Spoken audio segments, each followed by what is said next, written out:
Let's fly!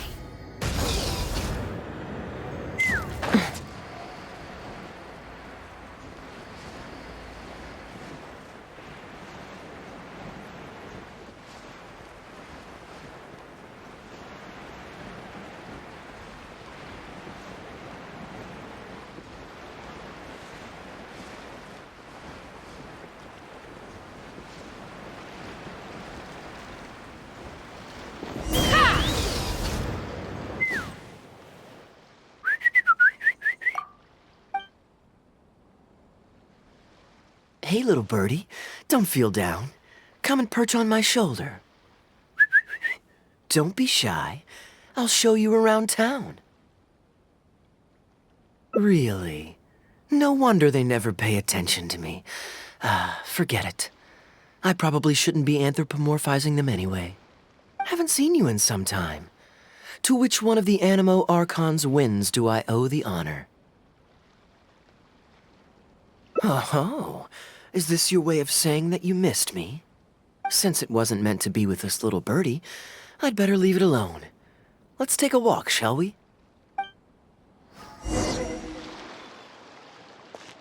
If you're wondering why I'm here, Jean's been worrying about trade safety recently. I discovered this when I unwittingly burst into her office to save the day. Another job involving long-distance travel falls to me. I suppose it's my own fault for having such a strong sense of duty.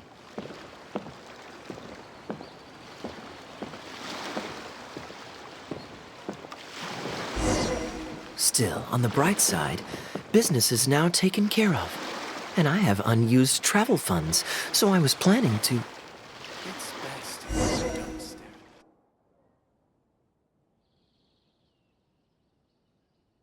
Gundafar, we are in the middle of a war. Your place is at the front lines by my son's side. Pray tell, what provokes your unwarranted return to the palace? A matter of utmost importance, Your Majesty, such that I must personally report it to you. Huh. Outdoor theater. Looks fun.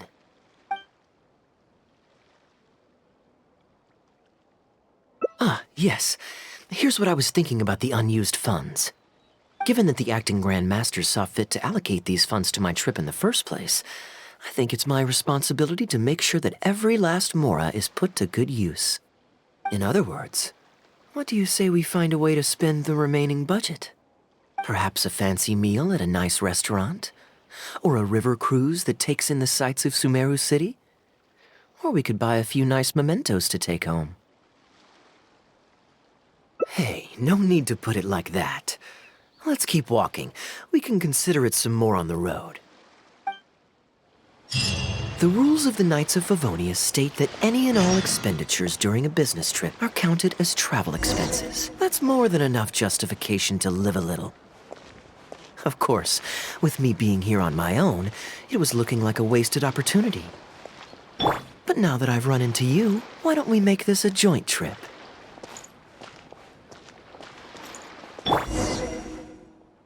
You're always so busy. It's high time you gave yourself a proper break. Even the sharpest blade loses its edge if it's always in use. Regular maintenance is essential for reliable performance. And anyway, life is short, so we should make the most of the time we have. Right now is the perfect time to relax and enjoy ourselves. And who knows how many other chances we'll get. So come on, what do you say?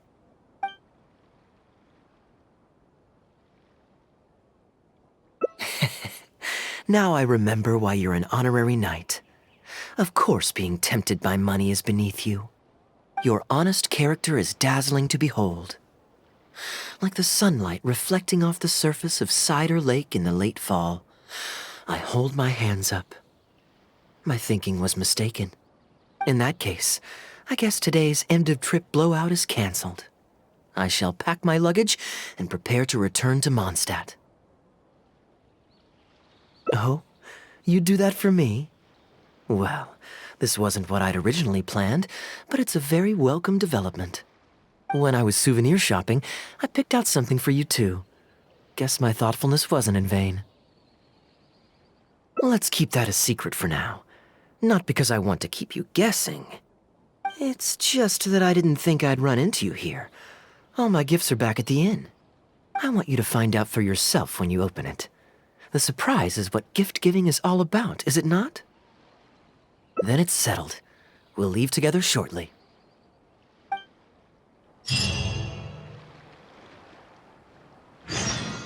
What you see is what we've got. Feel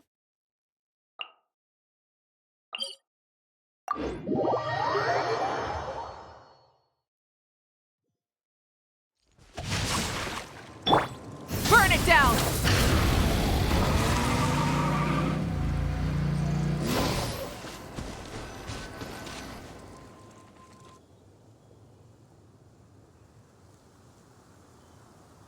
Look, Mondstadt's windmills. Ah, such a comforting sight. Now, as promised, your souvenir. Here you go. According to the merchant I bought it from, mysterious spirits called Jinn often live in lamps like this. And this lamp in particular once housed a very powerful genie. Merchants love to exaggerate to help make a sale, but it's still quite the pretty little lamp. I know you like rare things, so perhaps you can add this to your collection. Of course, you can also use it as an ordinary pot. Personally, I think it'd make an excellent wine vessel. You're welcome. I'm glad you like it. I'm ready to head into the city now. You're free to join me, or you can make your own schedule. I could give everyone their souvenirs first, but I'm not sure whether I'm in the mood for running around and visiting people right after the long journey. Maybe I'll take a breather first. But I know I'll only get bored sitting in my room alone. Ugh. Do you have any suggestions?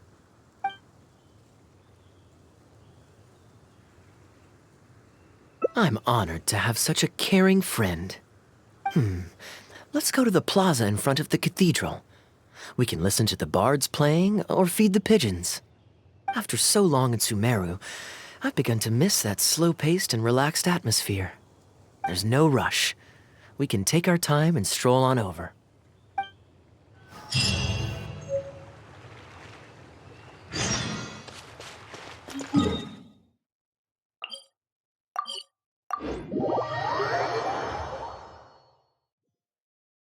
Oh, you're dripping wet. That must be uncomfortable. Let's take a break. I'll use my fire to dry you off. Hyah! Port Ormos is always lively, even late into the night. People there go to bed much later than I imagined. Quite a stark contrast with Mondstadt. People pray and play music in the cathedral plaza during the day, but come nighttime, the streets are deserted except for the knights on patrol. Good question. Life in Sumeru is never dull. Last time I was out drinking on the street at night, some passing mercenaries invited me to dance. Although, I did learn later that that kind of thing is highly unusual even there. They must have been in a very good mood that night. They taught me a lot of songs that they usually sing during feasts. It really was a fun night. But be that as it may, I think I'm more suited to the free and easy life in Mondstadt. Simple, honest folks like me, we don't need much to be content. Fair enough. Let's shelve that discussion for now. Have you ever had a chance to hear the cathedral choir before? The hymns they sing are a whole tradition in their own right. Quite different from the folk songs that the bards play. Well, let's see if we can catch them today. Sister Grace is right there, so we can ask her about the choir's schedule.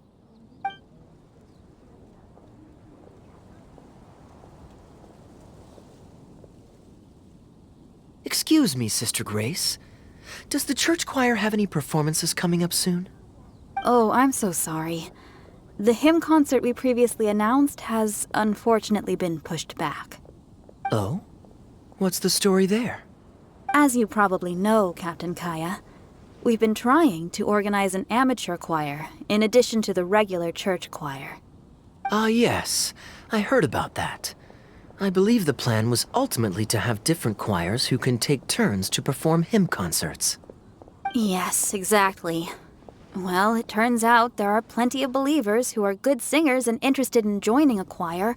So, in theory, it should have been a simple case of getting everyone in the same room, then practice, practice, practice. But, for some reason, the rehearsals are going terribly. I don't understand it.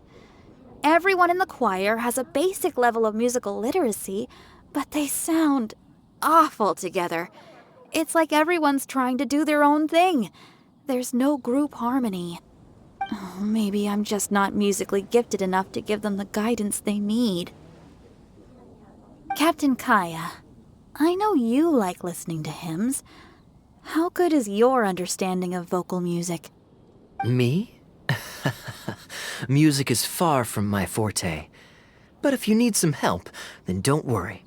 I know an expert who's more than up to the task. Thank you so much, Captain Kaeya. Having some expert guidance will definitely be a great help. I'm sure you've figured out who this expert is already.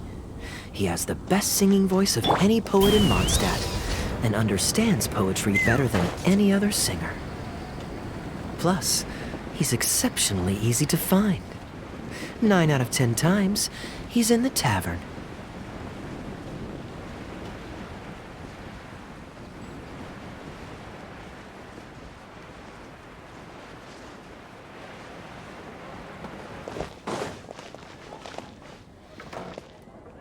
If I take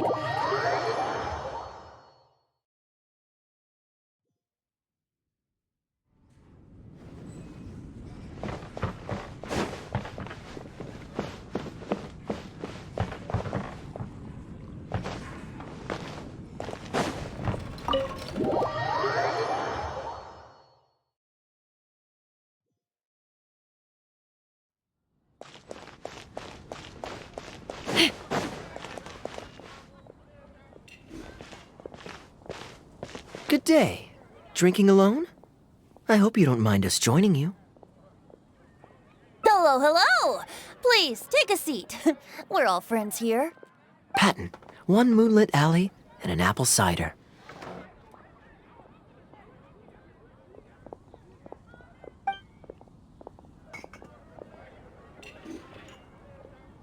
Ooh, excellent choices. Come on, let's have a toast and drain our glasses together.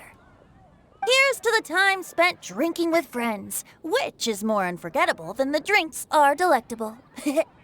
Ever the poet, Professor Venti. A beautiful toast from the bard with the most. Any new songs of yours we could listen to? There's a real dearth of quality entertainment at the moment, since the cathedral's choir performance has been delayed again. Speaking of which, I trust you've heard Sister Grace's choir perform before? Of course! Though the format is a little on the formal side, they do sing quite beautifully. Very pleasant to listen to. So you'd say you enjoy listening to hymns? Let me think. Well, however it's expressed, as long as you can hear the singer's passion and joy in their voice, I consider it a phenomenal performance. Passion and joy, huh? An intriguing perspective. By this logic, I suppose Lord Barbados would also enjoy the choir's performances. Oh? And why is that? Think about it. It's only because of his patient guidance and protection that the people of Mondstadt can now sing such beautiful hymns in the cathedral. It must be quite satisfying for him to hear a joyful people lift up their voices in song. Yes, well, that's a beautiful image filled with hope. But actually, maybe Barbados himself doesn't give it so much thought. In principle, the hymns of the cathedral are dedicated to a god. But in reality, the audience are all ordinary people with very worldly concerns. So what really matters is that the people enjoy what they're listening to. If Sister Grace was able to see things that way, perhaps she wouldn't feel so distressed. Huh? Distressed? About what? Ugh, she might be asking a bit too much. To be honest, if they have a natural talent for music, they should just be allowed to sing whatever they want. It'll all sound good.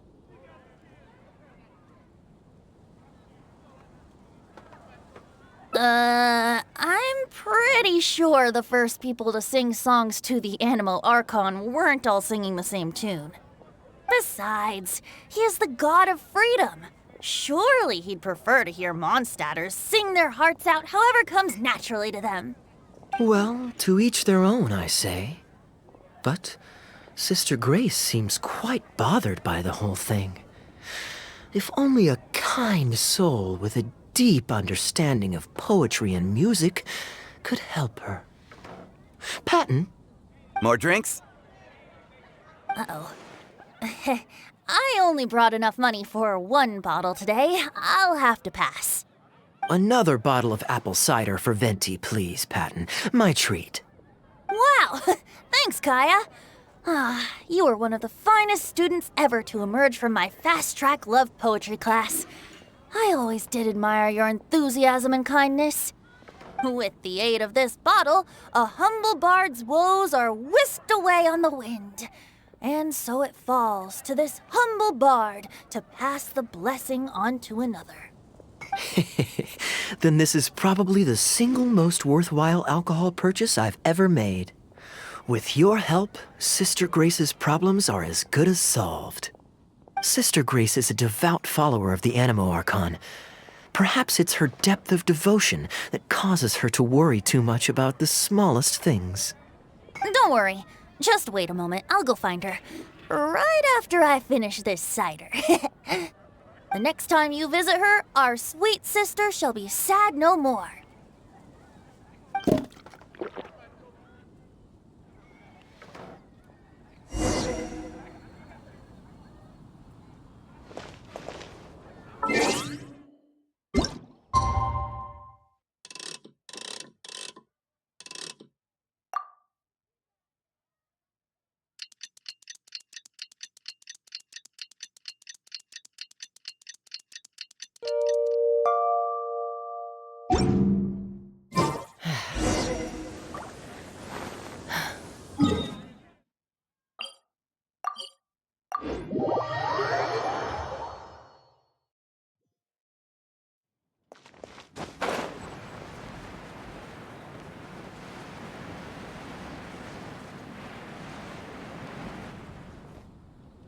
Hello, Sister Grace.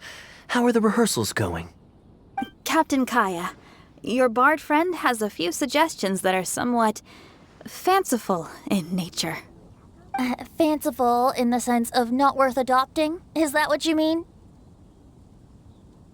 Everyone in the choir loves to sing, but they're used to singing their favorite songs.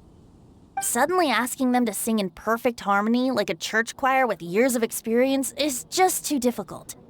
So, why ask them to adjust to the demands of those staid old church hymns when you could just create a new song for them? One that they'll be able to grasp quickly? If you want, I could help. Church choirs typically stick to traditional hymns. This is certainly an innovative idea. What's stopping you from considering it, Sister Grace? While I don't expect a recently established amateur choir to perform on par with our own church choir, this would be a major departure from tradition. I'm just not convinced that it's appropriate. Is the Church of Favonius really such a stickler for tradition? Giving believers the chance to express themselves freely seems like it would be a very positive thing. So, Venti, do you think the Animo Archon would like to hear a new melody? Of course! This was the wish of the people when New Mondstadt was first founded. Okay, well, let's see what our other friend thinks. Traveler, what are your thoughts?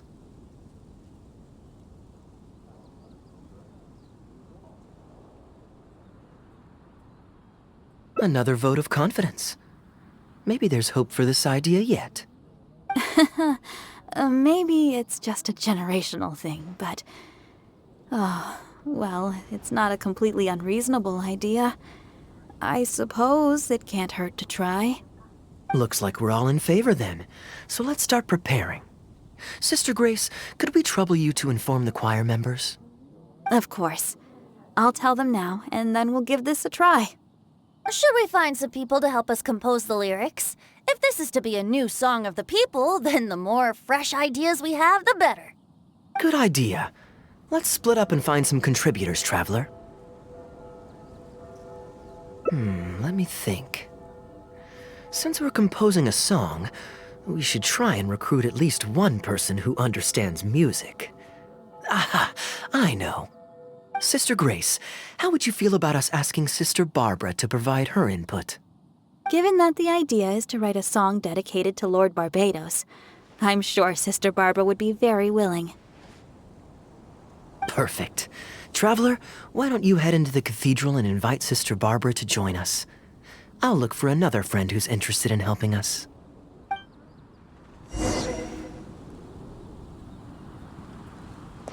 Let's fly! Rise with the sun!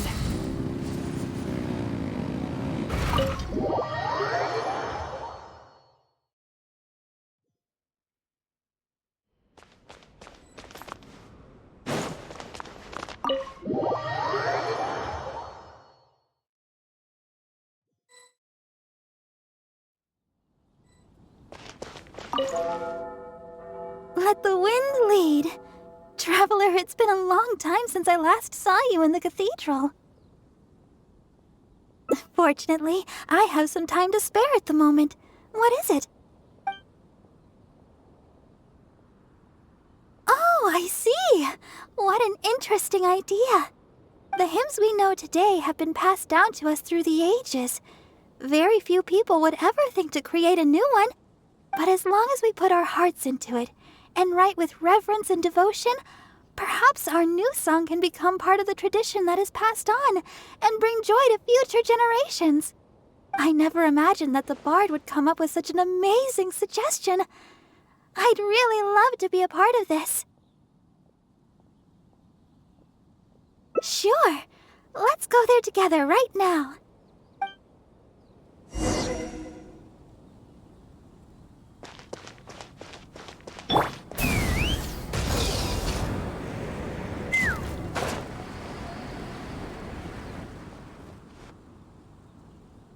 Ah, you're here.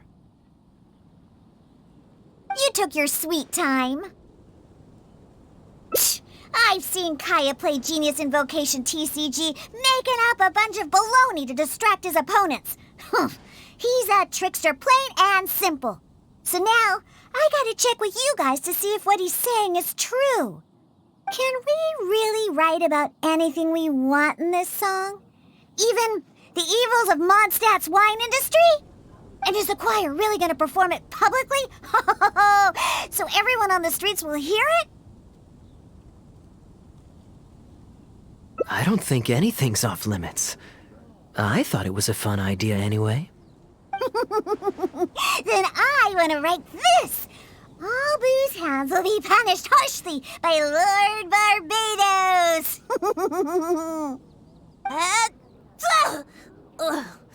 That's a very novel idea indeed. I'm used to just humming to myself while I work. So after Sister Grace criticized us for not singing in harmony, I was planning on quitting the choir. I never thought we'd be able to just sing what we wanted. Whew, what a relief. Plus, we get to write a song with Sister Barbara. I'm so honored! Thank you, everyone. Why don't we start by picking a theme for this song? I agree. Traditionally speaking, the theme should be Praise be to the gentle and loving Lord Barbados. I expect that Professor Venti might feel that topic is overdone and lacks originality, and that it may not be to Lord Barbados's liking. That's Kaeya for you. Got it in one. I'd suggest that everyone start by thinking of the little things in life that bring you joy. Ooh, well then can I praise the perfect fish head soup my mom cooked last night? Of course you can. I think I'd like to rejoice in the precious days spent together with family. Let us praise Mondstadt, the city that allows us to sing freely. See? Already we have lots of wonderful ideas. Let's write them down. And then Kaeya can... Kaeya?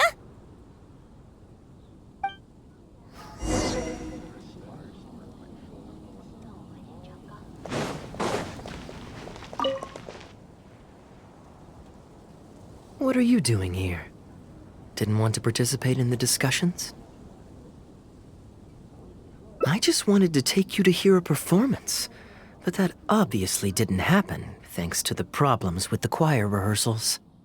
The rehearsals are now back on track, so I've done my part. If I stay here any longer, I'll probably get roped into singing with them. I'd rather it didn't come to that. My songwriting abilities are limited.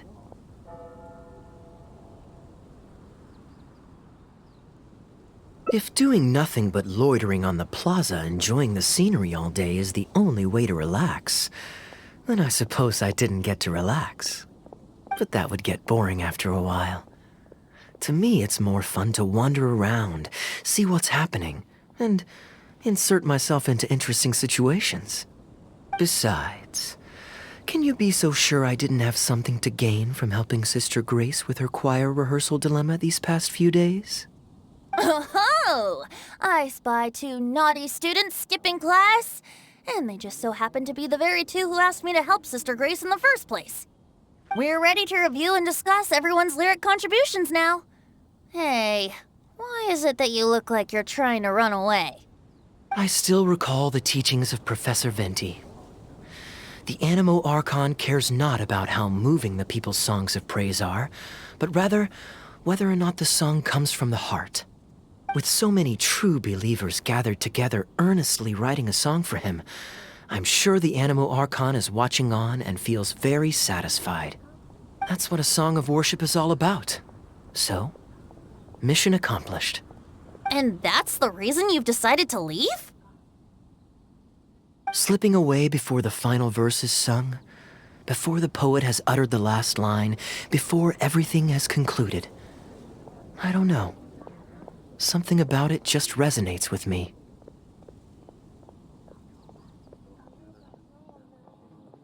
Oh no. You've seen right through me.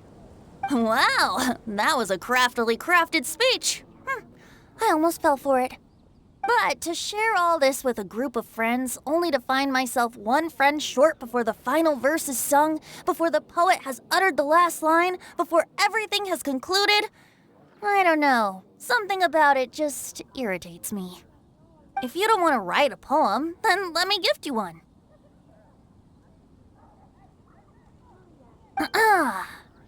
Abandoned to whatever fortune the cruel waters bring, bereft of control, directionless I swing.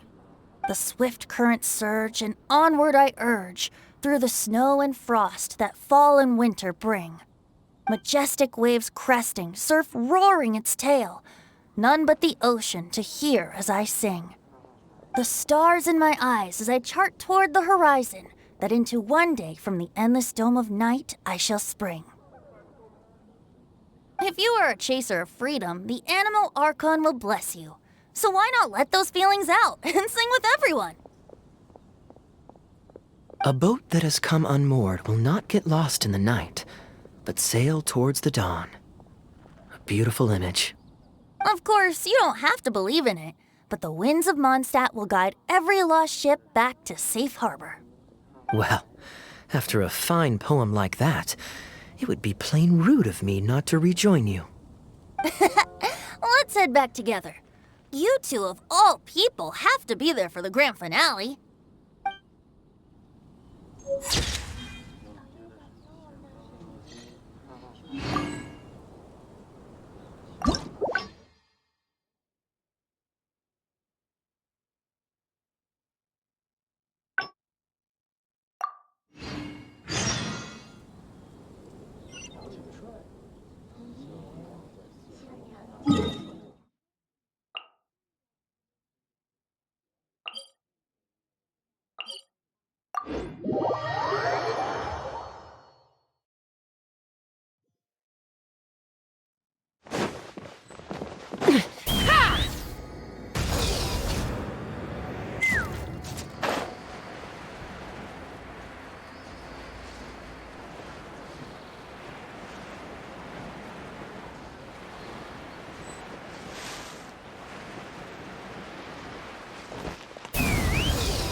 Gundafar, we are in the middle of a war.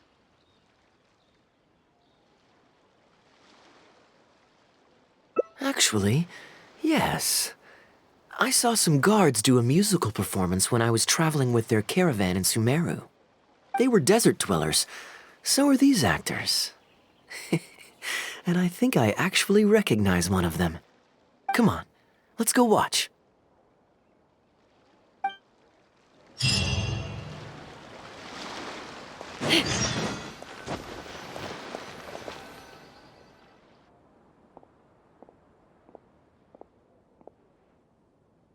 Your Majesty, not only has God bestowed the throne upon you, but your beloved son, Prince Kubad, has led our brave warriors to victory against Frasyav's army.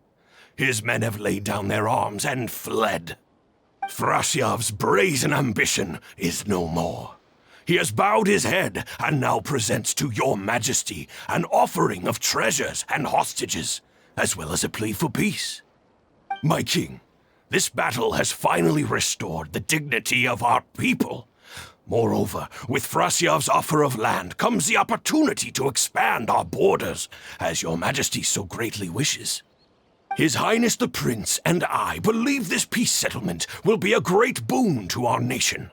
It is for this reason alone that I have removed my armor and made haste back to our halls from the front lines. My king, what say you to this proposal? Ah, it's the tale of Prince Kubad. Ever heard this one?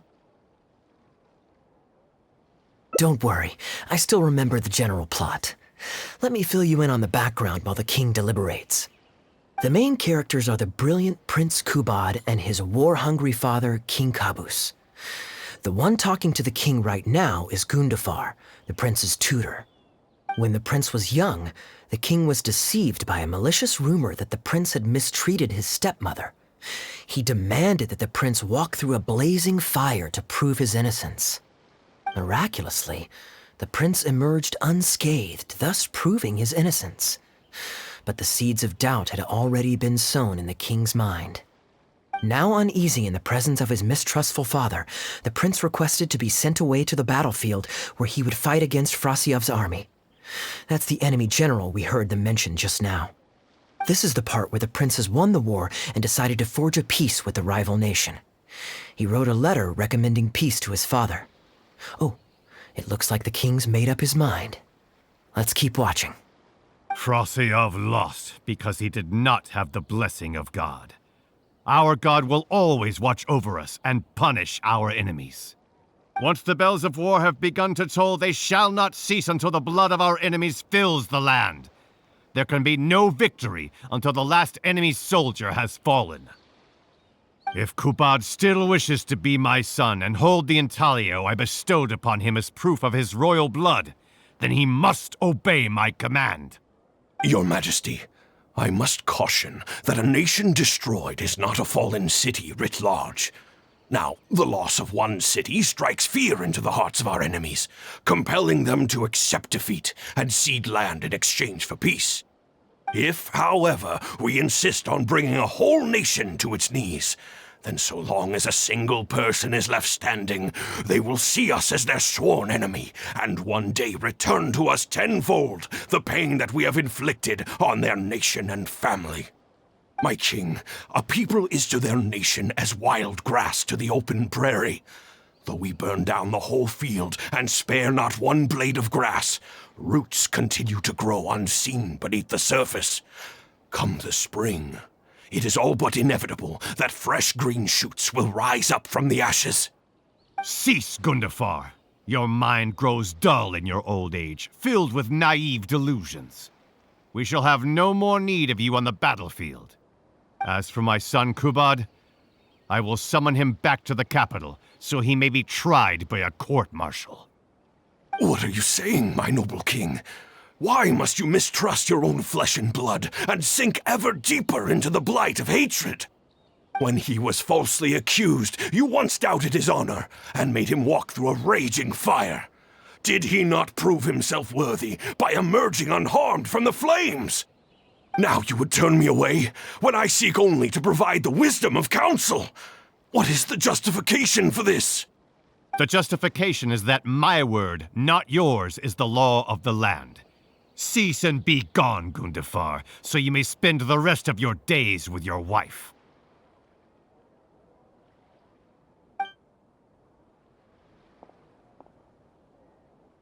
What has become of the king that I served with my life? Fanaticism has robbed him of all reason and wisdom.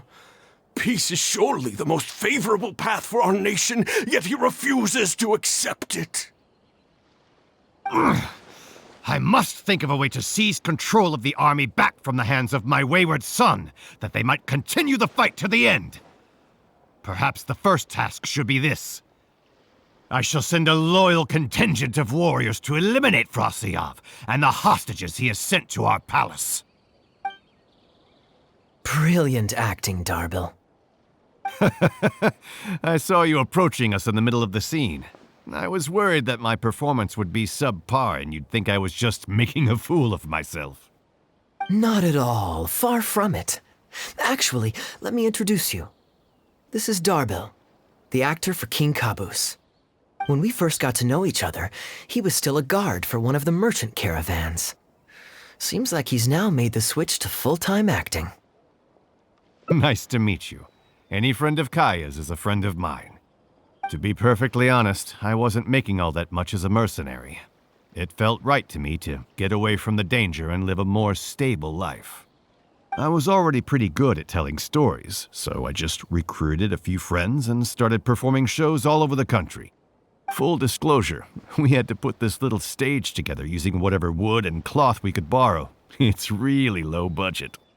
Anyway, we're all good enough at acting to get through the motions, but none of us are any good at coming up with a script. Everything we tried to write just sounded off somehow.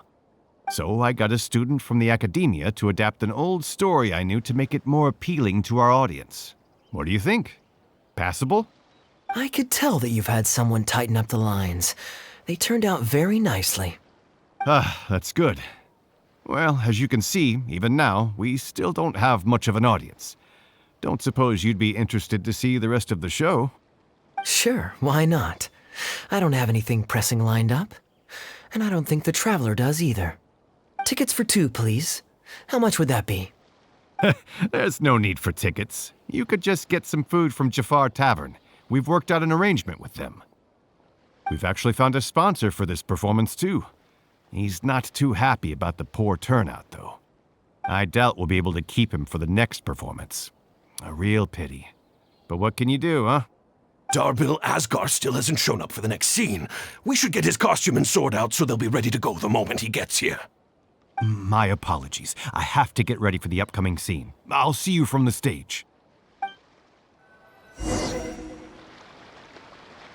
Talk to the bartender if you want. Would you two like to order some food? What can I get you? If you're looking for recommendations, today's special is the tandoori roast chicken. Bear with us a moment. We're just going to take a look at the menu. I was at Port Ormos discussing some business opportunities, and some crook was trying to pull a fast one on me. Darbil took pity on me and politely asked him to make himself scarce. He's a good guy. A decent storyteller, too. Quite an interesting character. There's a lot of fun to be had if you hang around interesting people doing interesting things. Especially if you're in the company of an interesting friend. That's my secret formula for staying in a good mood. Try it out sometime. You'll see what I mean. Thanks for waiting. We're ready to order now. We'll take you up on that tandoori roast chicken. And let's throw in some desserts, too. 1 each of the rose custard, that tulumba, and the patisara pudding, please. That should see us through the show.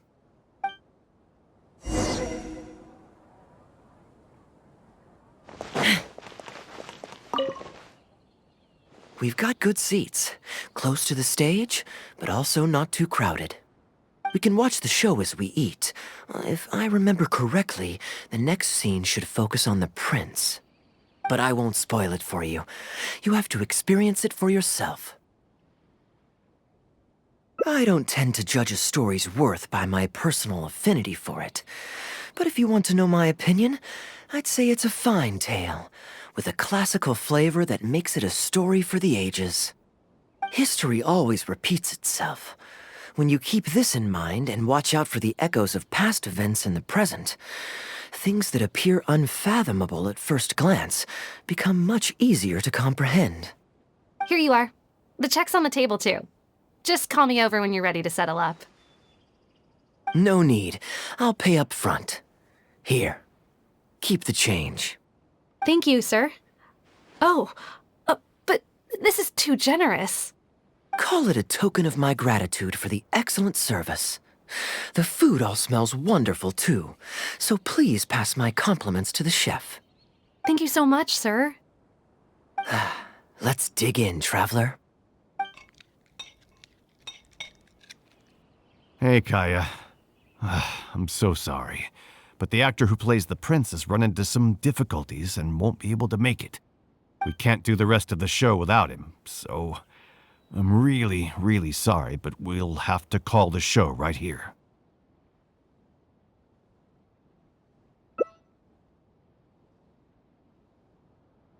Ooh, that would be fun. I wouldn't say no. Darbil, would you lose any income if I were to mess this up? Not really. I mean, there's not much of an audience here anyway. I wouldn't want to take too much of your time, though. Don't worry about that. I like to be spontaneous now and then. Spice things up a little. Let me think. Well, you already know the story, so you just need to memorize a few lines. You know what? This might actually work. Wait, but Kubad has a specific costume he's supposed to wear, and there's no way you'd fit into it. Switching actors is one thing, but wearing street clothes on stage would really ruin the immersion. Yeah, I don't think this is gonna work. Well, good thing that I've actually got a costume with me. It goes pretty well with your stage, too. You're kidding. Can you show it to me? Sure. If you can show me the way to your changing room? It's in the restaurant. Follow me.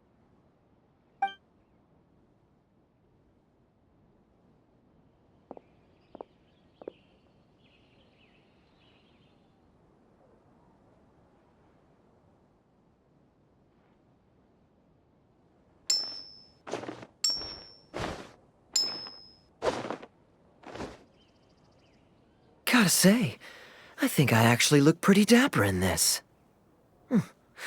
It's a pity I don't have many opportunities to wear it in public. Uh-oh, not a fan of me as a prince?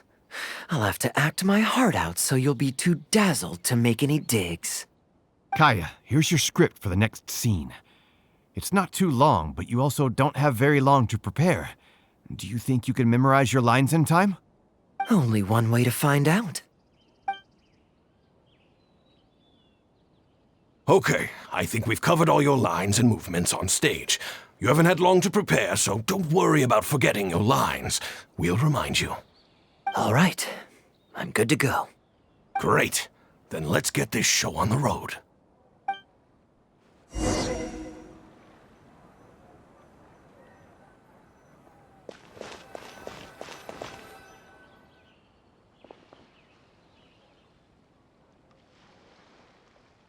General Kubad, son of Kabus, the fate of this battle is clear.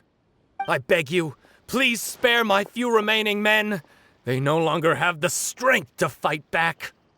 Frasyav, though you now lead only the husk of a once mighty army, I have no desire to crush your dignity. Even your most savage warriors have no desire to see further bloodshed, and none among your ranks have opposed these peace talks.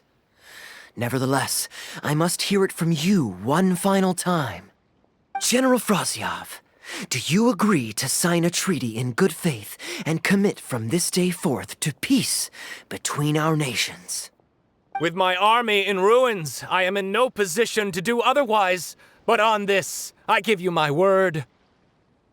Yes, let us end our hostilities and send our surviving men home to their families.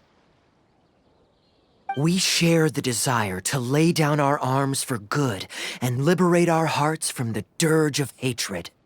Then as God above is our witness, by the authority vested in me by this intaglio of King Caboose, I hereby declare that I will spare your hostages and what remains of your army. May peace be restored to this land, and may these fields of war become a place where crops grow aplenty. My tutor, Gundafar, has already made haste to my father, the king, with the recommendation of a truce. It is my sincere hope that he will see that peace as a path to prosperity and grant me his blessing. Prince Kubad, your name is renowned throughout your land and ours. I will place my hope in your words. One will find on a battlefield no master of ceremonies, nor the paper on which a treaty may be signed. In their absence, let us raise our weapons and swear an oath. I, Kubad, son of Caboose, hereby pledge protection to you and all of your kin. May the oceans be stained red with my blood if I am ever to renounce this oath. Wow, your friend is so dreamy. He's not a real prince by any chance, is he? Hey, Rashana, you don't want to miss this. The good-looking guy who left that huge tip is acting on stage with Darbel's troupe. Darbel's one lucky man. I return, Your Highness. I hope I'm not too late. Have you already promised peace to Frasiov? Nay, I am not so rash as to preempt my father's blessing. I promised only what I could so far, the safety of his kin. My child, I must share with you the gravest news. Caboose has become blinded by fanaticism and hatred, and will stop at nothing to vanquish every last man under Frasiov's lead. How can this be? You mean to say that my father has rejected our proposal for peace? He has indeed. I urged him to reconsider, and for this I was rebuked and dismissed from his service. But far stricter punishment than this awaits you, should you return home with your troops. Please heed my warnings, dear child. I dare not imagine what unspeakable atrocities your father intends to commit. Nay, the truce must stand. I cannot renounce my oath. How can man claim to stand above beast without remaining true to his word? The masses have grown weary of death and conflict in both our nation and theirs. Are we all now to bend to his will and massacre countless more to satisfy a desire that is his alone? When I departed my beloved home to fight in a foreign land, I did so to honor his wishes and for my duty to our people. Alas, is this fate's grand design? Is this fate's grand design? Kaeya, the next line is, "Alas, is this fate's grand design, that I should spend the rest of my days in a foreign land, till I am laid to rest in a grave far from home?" Must it be so? Huh? Wait, that's not part of the script. Kaeya, did you not hear me? My dear audience, I ask you this. Do you believe in fate? If fate decreed that your life was to end in tragedy, what would you do?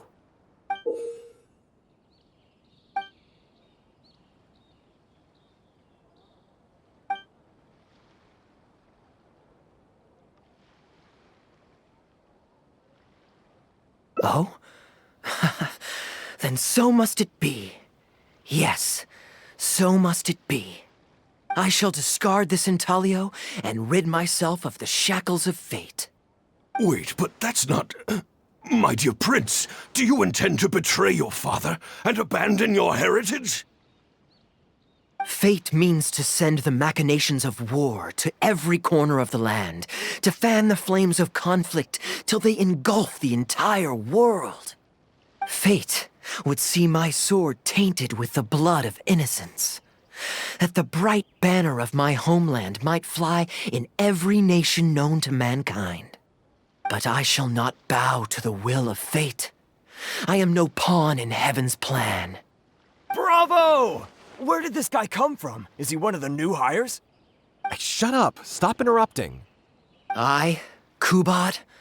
Will spend the rest of my days in a foreign land, till I breathe my last in a place far from home. Oh, at least he brought it back in the end. Prince Kubot, my child, there is no need to be rash. Please bring at least your fortune and the retainers who will always be loyal to you. Gundafar, my dear mentor, you have always been like a father to me. It brings me only anguish to bid you farewell. But I must walk this path, or freedom dies by my hand. Goodbye, my tribe and kin. Farewell, sweet land of my birth. Goodbye, my child.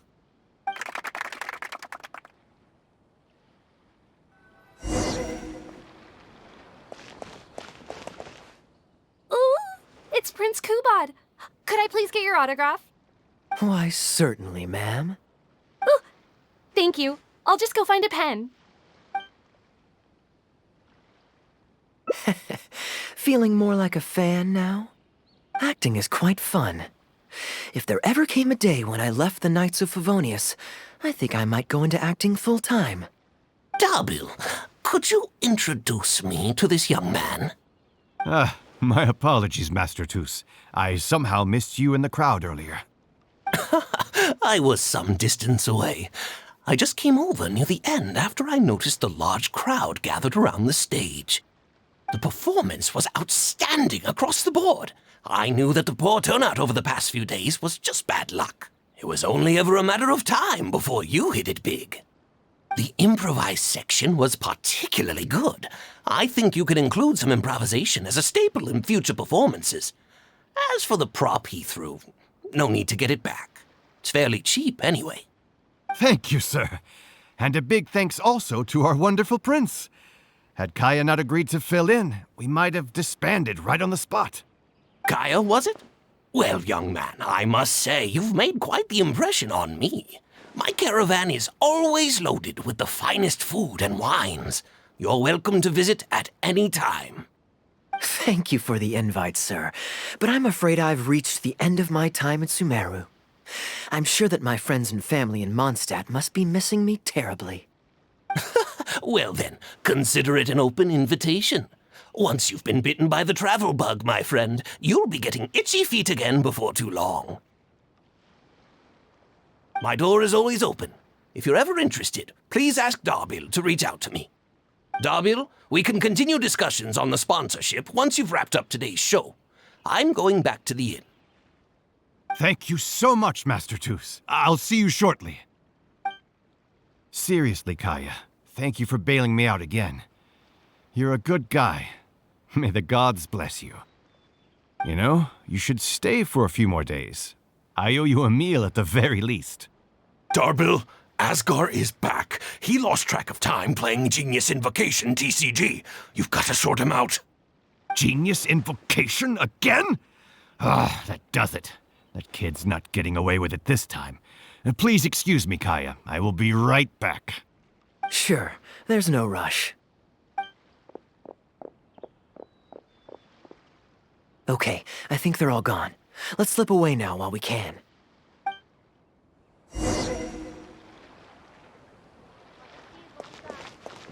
Let's fly!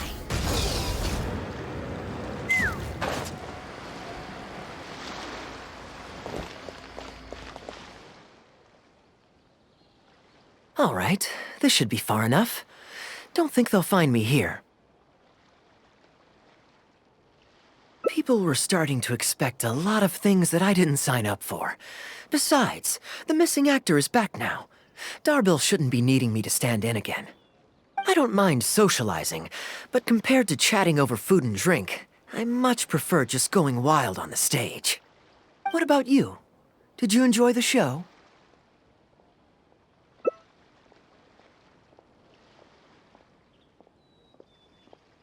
Oh? I was expecting a lengthier critique, but you've thrown the question right back at me. Sneaky. All right, I'll rise to your challenge. Let me think. All the world's a stage, and all the people merely players. Does that answer your question? Perhaps there's an inept god out there deciding everyone's fates, much like the academia student drafting Darbill's scripts. Yeah, inept is a good word for it.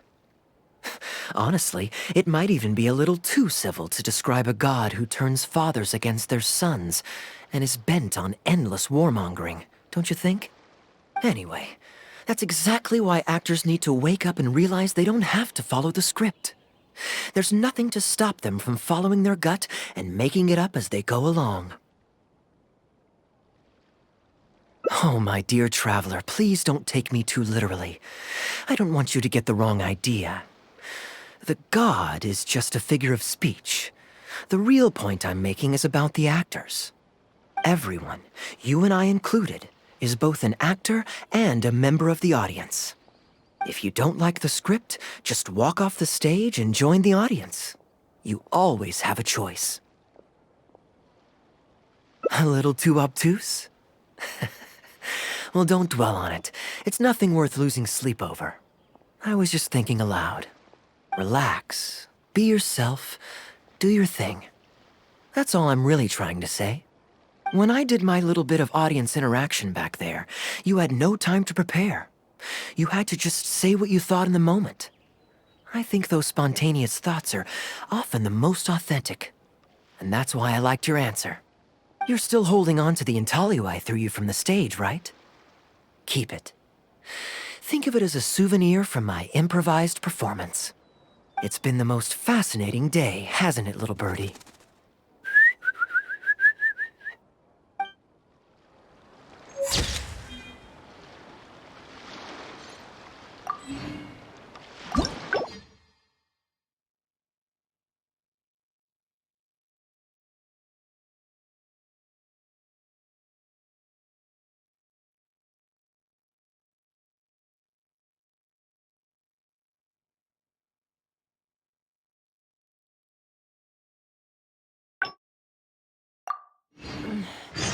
I'm a little out of practice.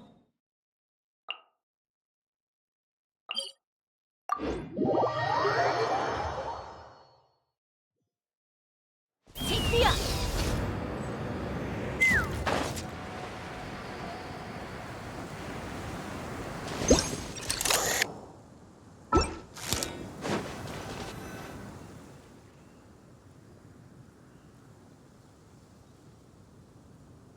Look, Mondstadt's wind.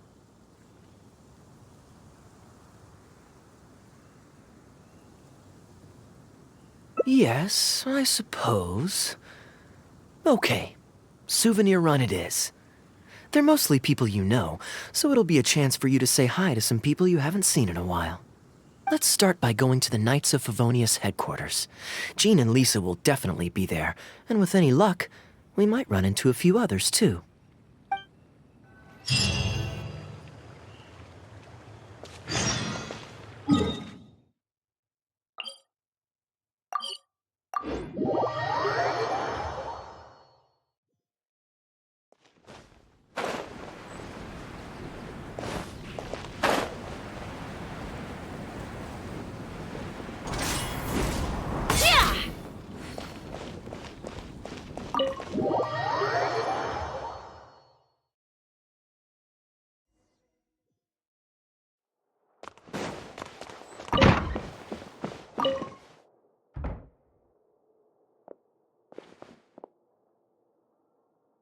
Hey, you two busy? You must have had a tough journey, Kaeya. Oh, it's been a while, cutie. Yes, welcome back, Kaeya. Why is the honorary knight accompanying you?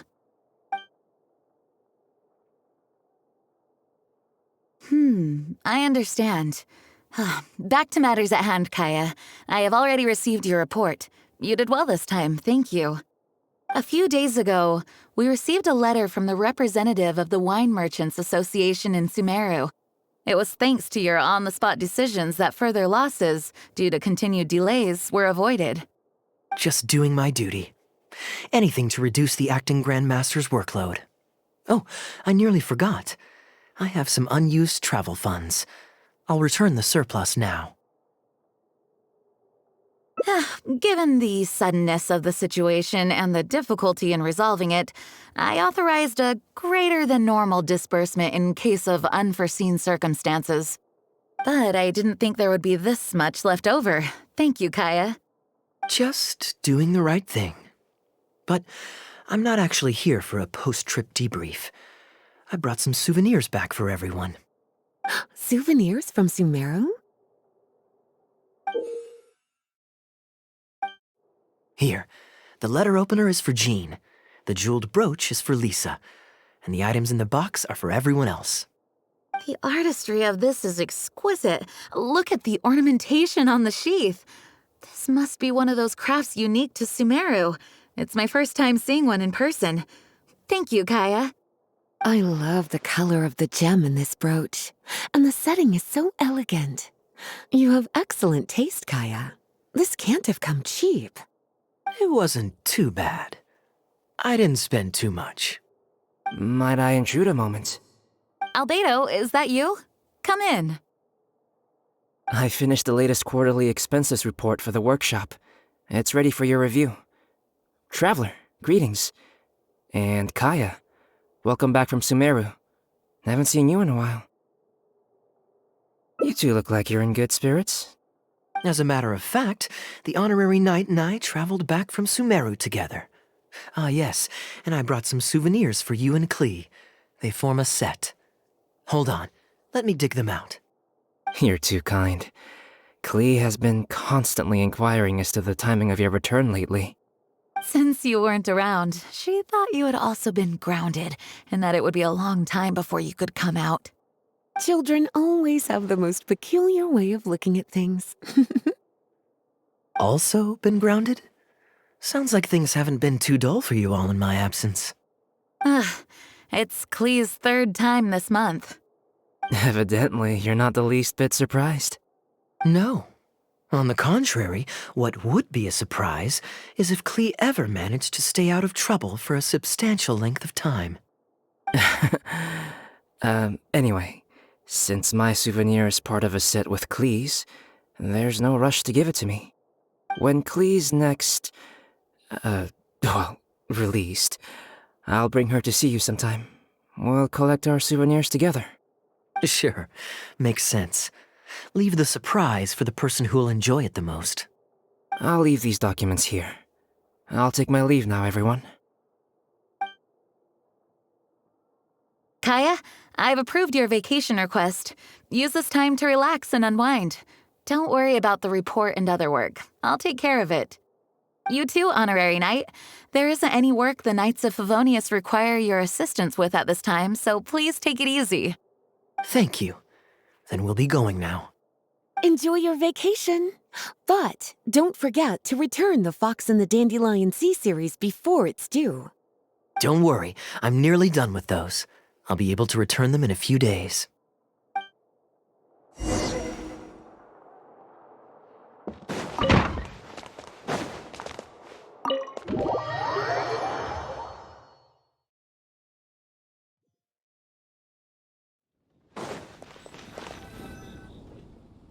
I'm surprised Klee still hasn't escaped.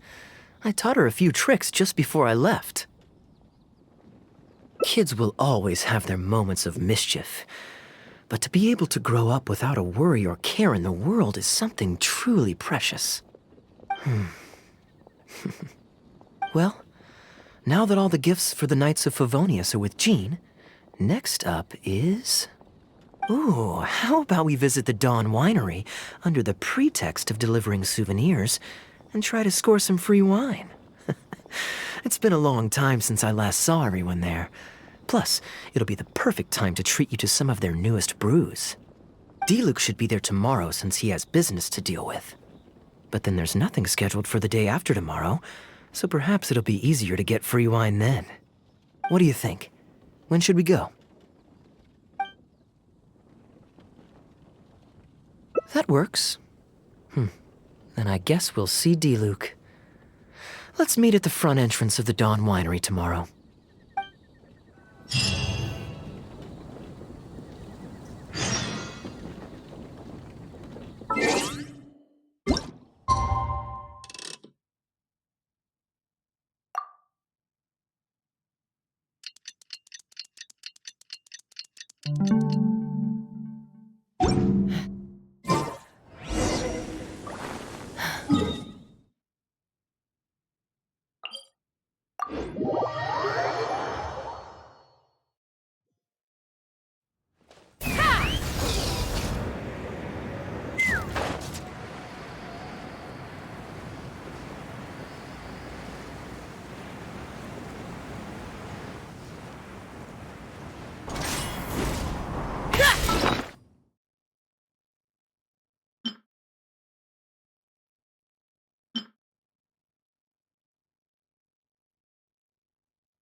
You made it.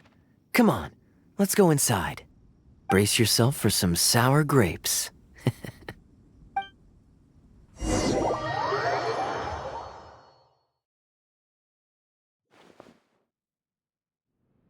If you're not feeling well, then let me go this time. Oh, I'm fine. It's not serious. Oh, I'm sorry. I hope I'm not interrupting anything important. What are you doing here today? And I see you've brought a +1. Oh, it's nothing particularly pressing. It's just that we recently returned from Sumeru, and given how long it's been since we last visited the winery, we thought we'd drop by and say hello. Is that it? Make yourselves comfortable then. Oh, do you really mean that? Because my definition of comfortable happens to involve prodigious amounts of your finest wines. Speaking of which, I'm curious where you store the wine these days. Is it the same place as it always used to be? Sounds like you're in a hurry to reach your goal. Been plotting this raid for a long time? Plotting a raid? Why, you misunderstand me. The truth is, a rumor happened to reach my ears recently. My informants tell me that last month, the Dawn Winery spent a large sum of mora on 2 bottles of limited edition Northland Valberry liquor. However, it turns out that they were likely just cheap knockoffs masquerading as the real thing. Of course, a teetotaler like yourself would struggle to tell the difference. So why not get a connoisseur to help you appraise the quality? Ah, wait. But the sterling reputation of Dawn Winery is at stake. Why, if you really purchased bootleg liquor, that would be scandalous. Better to have unknown and insignificant alcohol aficionados do the taste test for you, to prevent word getting out. Quite the story. You used that one last year. Got anything else?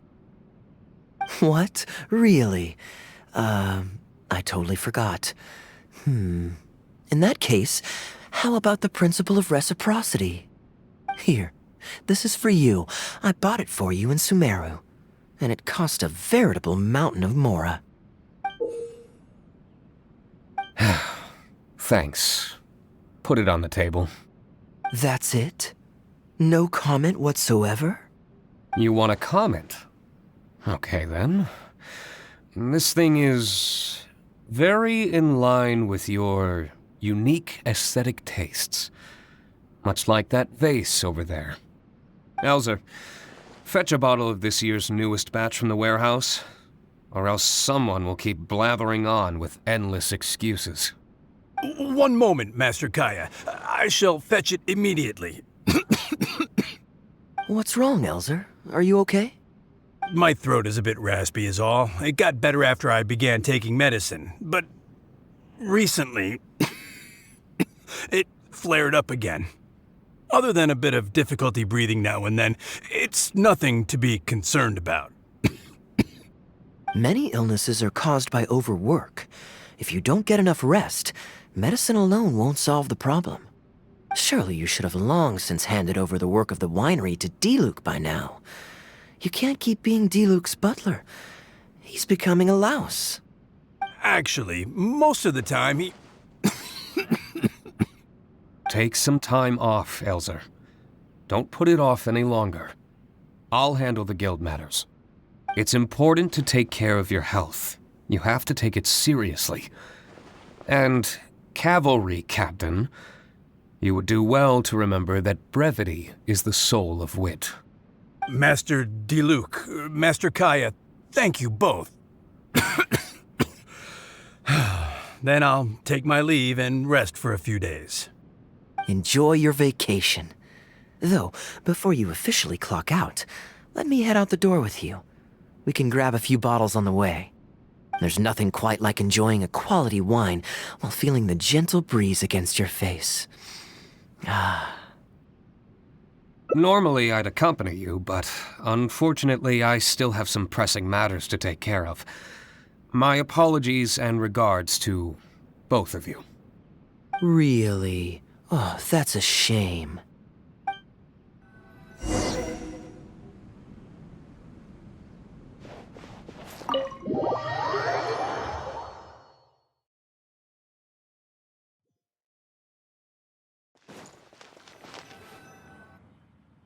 I asked Connor to select a bottle of our best. He'll bring it by shortly. You asked Connor? He hasn't seen you in a while. He's just happy to be able to do this for you. Considerate as ever. Ah, Elzer, I also brought you a gift. Here, this belt buckle's for you. Such artistry. Thank you very much indeed. I'll put it on as soon as I get home. Glad you like it. Go on, enjoy your time off. And don't forget to see a doctor. Very well, Master Kaeya. I'll be taking my leave now. Elzer is a good guy, and he's very responsible.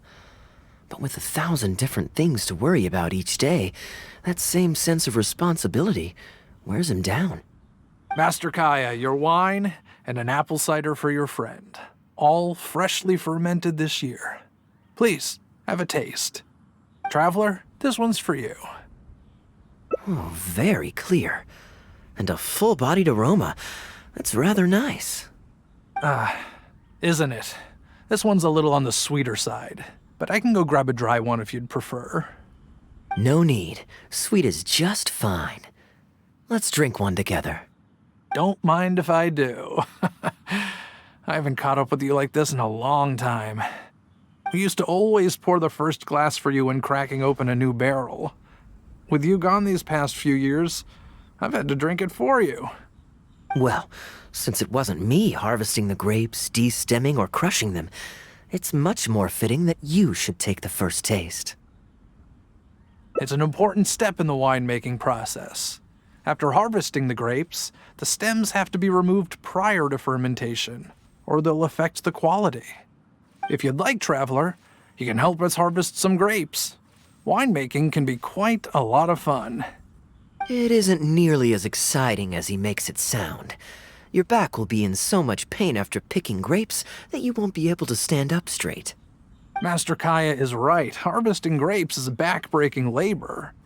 But seeing the grapes turn into grape juice, then ferment into wine, it's a fascinating experience. And every person at the winery should have a chance to share in it. Wait, so Diluc actually helps you with the winemaking? Oh, goodness no. Master Diluc is far too busy, not just during the day, but even at night. Oh? And just what is Diluc always so busy with? Well, come nightfall, he's always out there, networking, and so on. Master Kaeya, you may be surprised to learn just what lengths Master Diluc is willing to go to for the sake of the business. Connor, you're an awful liar. I hate to see you struggle. Oh, so Master Kaeya, how do you like your drink? I remember you weren't very interested in wine when you were young. That was because the adults said children weren't allowed even a drop. Don't you remember how much trouble Diluc got in that time he snuck a drink? Ah, yes, of course. Adeland even covered for the two of you. But on a serious note, having grown up at a winery, I spent my childhood watching Tunner plant the grape seeds, waiting for them to ripen on the vine, harvesting them together, and waiting for the alcohol to ferment. Even though I couldn't help with making distilled spirits, watching everyone work was fascinating. How could anyone not love to drink with a childhood like that? So, let us raise a glass to wine itself, and in thanks to the gracious hospitality the winery has shown us today. Hear, hear, to Dawn Winery. Speaking of wine, Connor, I have a gift for you. It's a decanter set from Sumeru. I get a present too? Thank you, Master Kaeya. Time really does fly. I still remember the days when everyone was giving you gifts at your birthday parties when you were young. Now I have wrinkles and Tunner's bent double, while Master Kaeya is the Cavalry Captain of the Knights of Favonius. How is Tunner holding up? He's still tough, but getting on in years, so some things just aren't as easy as they were. but he's used to doing things his way and doesn't trust new employees to do it for him. A lot of the temporary workers I hired quit because they couldn't handle how picky he was. Master Kaeya, if you have time, why not go talk to him about it? You're probably the only person he'll listen to besides Master D-Luke. I definitely owe him a visit. I haven't seen him in some time, and I do have fond memories of the days when he was teaching me to pick grapes.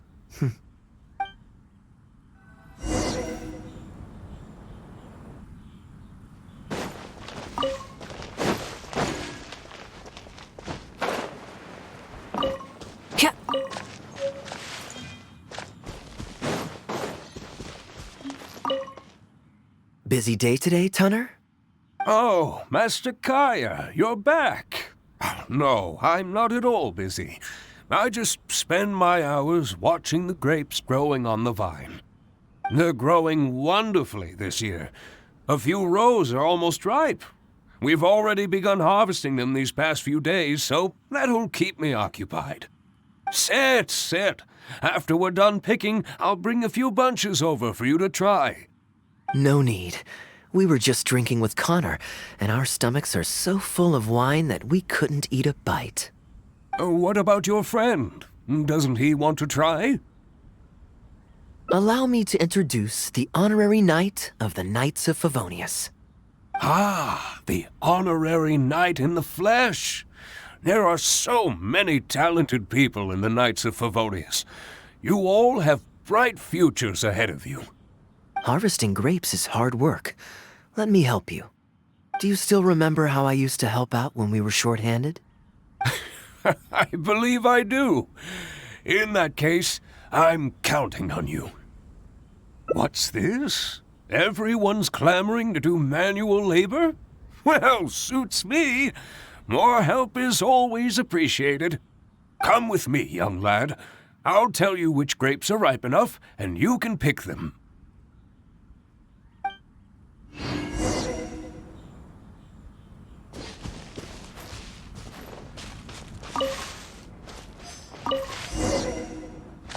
Ooh, you have nimble hands, lad. Master Kaeya wasn't nearly so careful when he was young. He mangled so many his first time. What a waste. Fortunately, the young master has a good head on his shoulders. Didn't take long for him to get up to speed. And now he's turned into such an outstanding young man. Polite and kind. If I had a son as exceptional as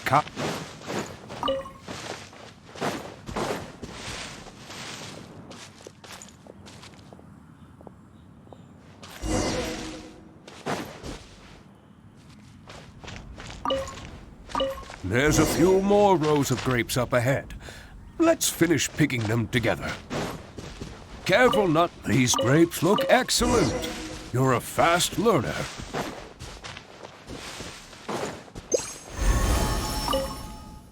I'll take them. Good job. Master Kaeya left the winery and moved to Mondstadt. Just like my own son, Guy. He left home to join the Knights of Favonius, too. I don't know him like Miss Adeline or Master D-Luke do, but I know that no matter how old your child gets, they always need a home they can come back to. And without family by your side, you at least need the companionship of friends. I've been working here for decades and watched him grow up with my own two eyes. Sometimes I get the sense that there is something bothering him. Something deep-rooted. But he guards his secrets closely. Or perhaps he just doesn't want to involve us. After all, I doubt that we could help him. I can see that you have a good relationship with Master Kaeya. Please look after him. He's very dear to us. Hearing that puts my mind at ease. You're a good child. Thank you. Wonderful! Wonderful! Knowing that he has a friend like you, we here at the winery can be happy for him. You're looking very happy, Tunner. Was the traveler telling you some jokes? No jokes. I've received a letter from my son, Guy. He's really going places. I'm so delighted. Master Kaeya, honorary knight. My eyesight is fading in my old age. Could you read it out for me? Of course. Thank you both.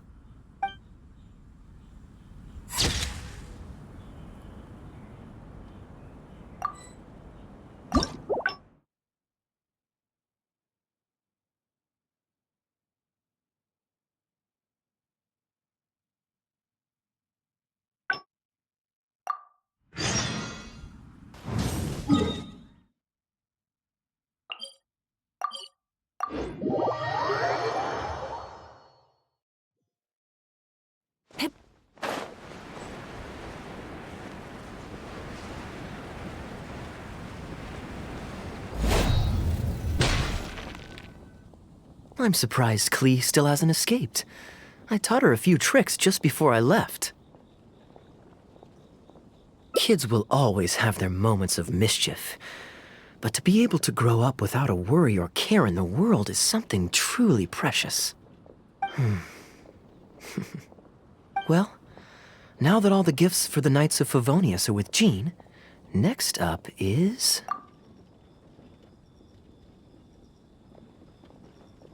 Great, then it's settled. Let's meet the day after tomorrow at the front entrance of the Dawn Winery.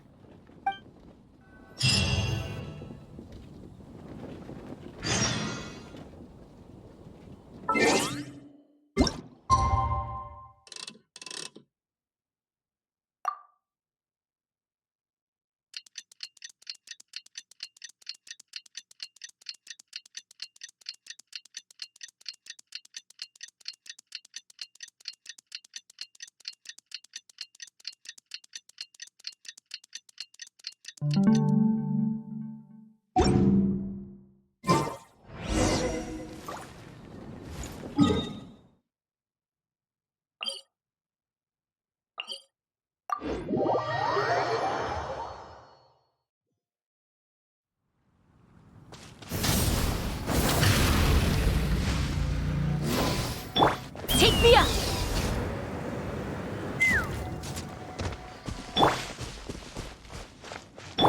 No, my sword! Burn it down! Full throttle!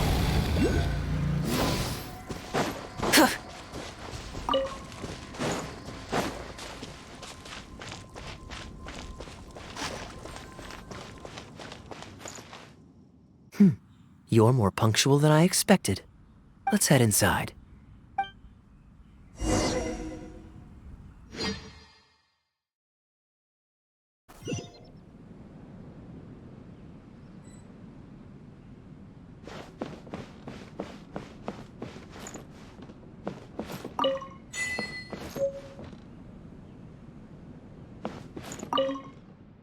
Master Kaeya?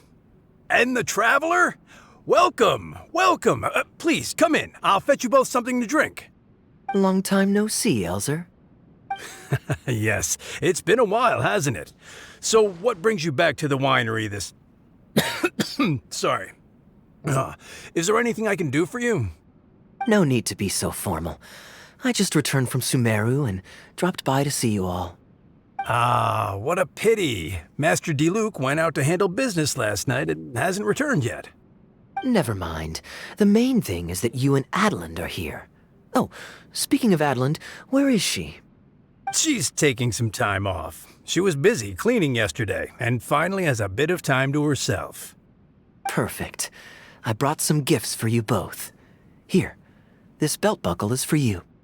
My goodness, it's exquisite. Thank you, Master Kaeya. I'll treasure it. Would you like anything to drink? We recently finished making a new batch of dandelion wine. Well, what perfect timing.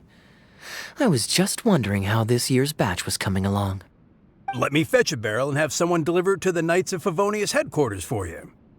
Oh, I won't be needing an entire barrel. A couple of bottles will be more than sufficient. Else Diluc might say I came here to beg. Oh, Master Diluc might grumble, but he doesn't mean it. Anyway, let me fix you both a drink. Much obliged. Then I'll have a glass of dandelion wine and a glass of cider lake for him, if you please. The name is not that literal. It is a drink with virtually no alcoholic content, as Master Kaeya will be aware. I'll prepare them now. Please, wait a moment. Strictly speaking, that's not entirely true. Cider Lake does have a tiny amount of alcohol in it. Please, enjoy.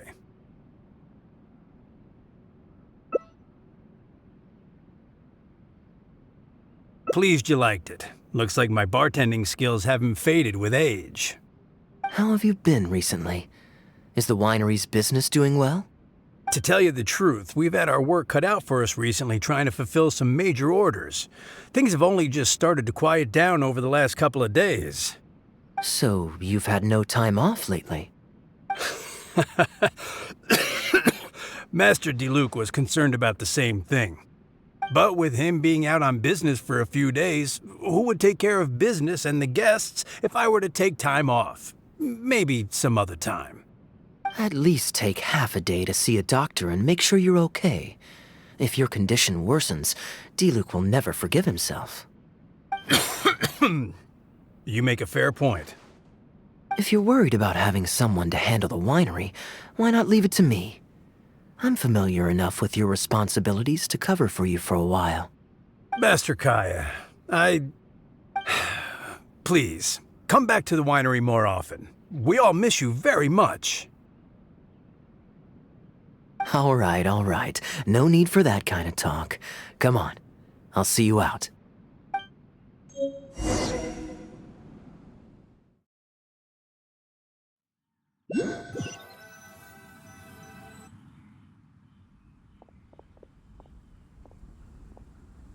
While I'm resting, I shall leave Dawn Winery in your hands. Don't worry. I'm not going anywhere. Rest easy. And go see the doctor. Such great weather today. A calm breeze and delicious wine. This is quite the treat. Though, it's a pity this batch seems a bit bland. How about I go to the wine locker and fetch one from the reserve collection? I remember it's on the second floor. Of course it's fine. I promised Elzer I'd help.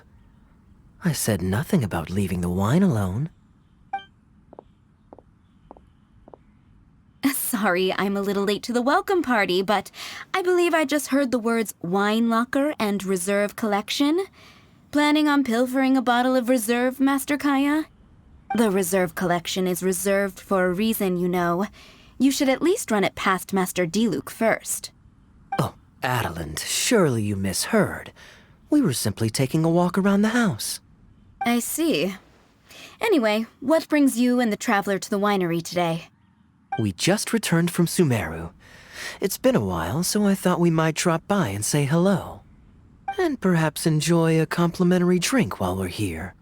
Surely you wouldn't object, Adeland. How could I object? We're simply happy that you've come back to see us. Oh, Adeland, I also brought some gifts for you all. This bottle of essential oil is for you. If you rub it on your hands when it gets cold, your skin won't crack. Oh my! I can't believe you remembered something like that. Of course I remember. You always took such good care of me when I fell sick as a child. In comparison, this is nothing. You're all grown up now, and you don't get sick nearly as easily. You don't need me to look after you anymore. True, I don't get sick as much. But speaking of being looked after, when I was in Sumeru, I did find myself and my stomach missing your cooking so terribly. Oh, are you hungry? Would you like to eat something? You too, traveler. Please tell me if there's anything you'd like to eat. Well, now that you mention it, I do actually feel a bit peckish. Steak? Oh, yes. A nice steak would really hit the spot. Fragrant cedarwood grilled, medium, stewed vegetables on the side? Yes, just like you always used to make. Thank you kindly, Adeland. My pleasure. Traveler, I'm sorry I'm not familiar with your preferences. Would you like to come with me and select a few dishes?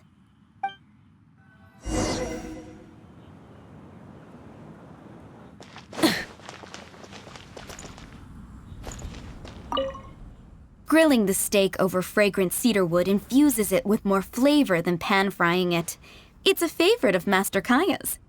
Since using an open flame to grill indoors is somewhat inconvenient, we usually set up a grill outdoors.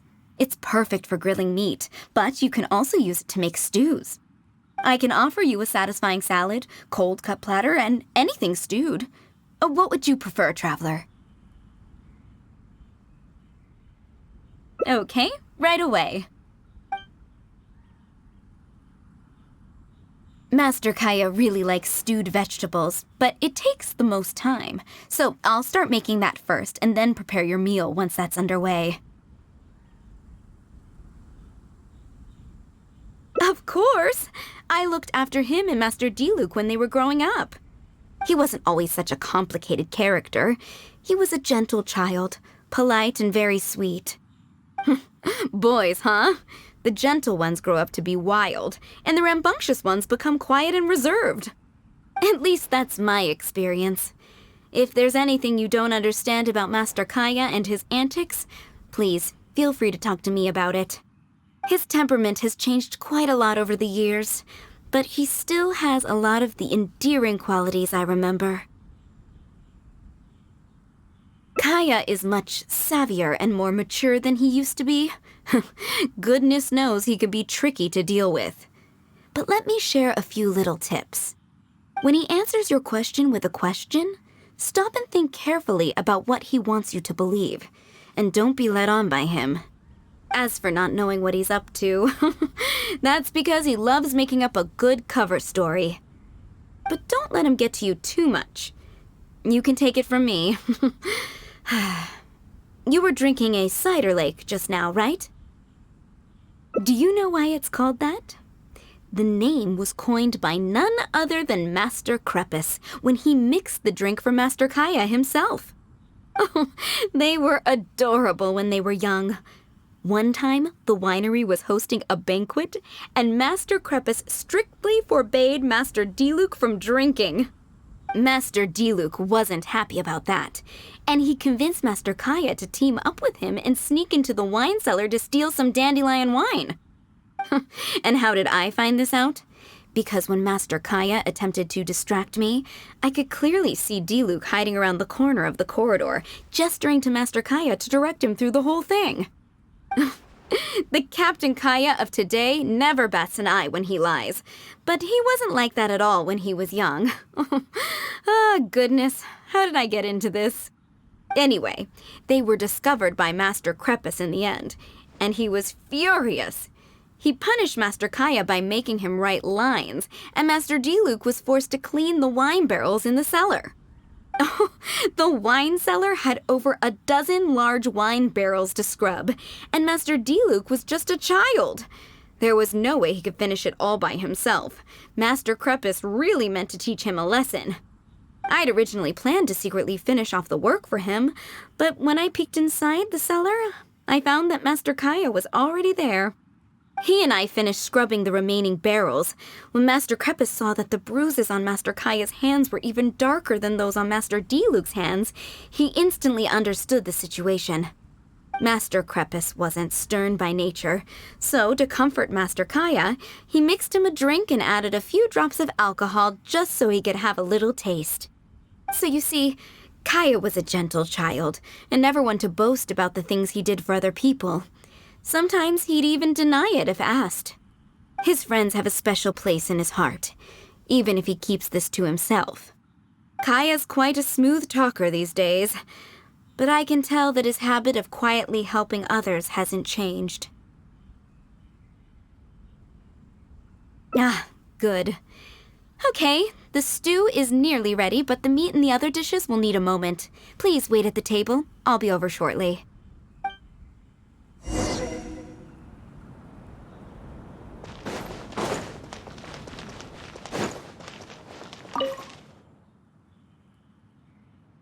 Drinking fine wine, eating Adeline's steak. Ah, now this is what I call a vacation. Oh? What has Adeline been telling you? So she told the good stories. Well, shucks. Now I'm embarrassed. Food's ready. I hope you're hungry. I made a little extra, given how long it's been since you were last here. Oh, we never imagined there would be such a magnificent feast. You've really outdone yourself.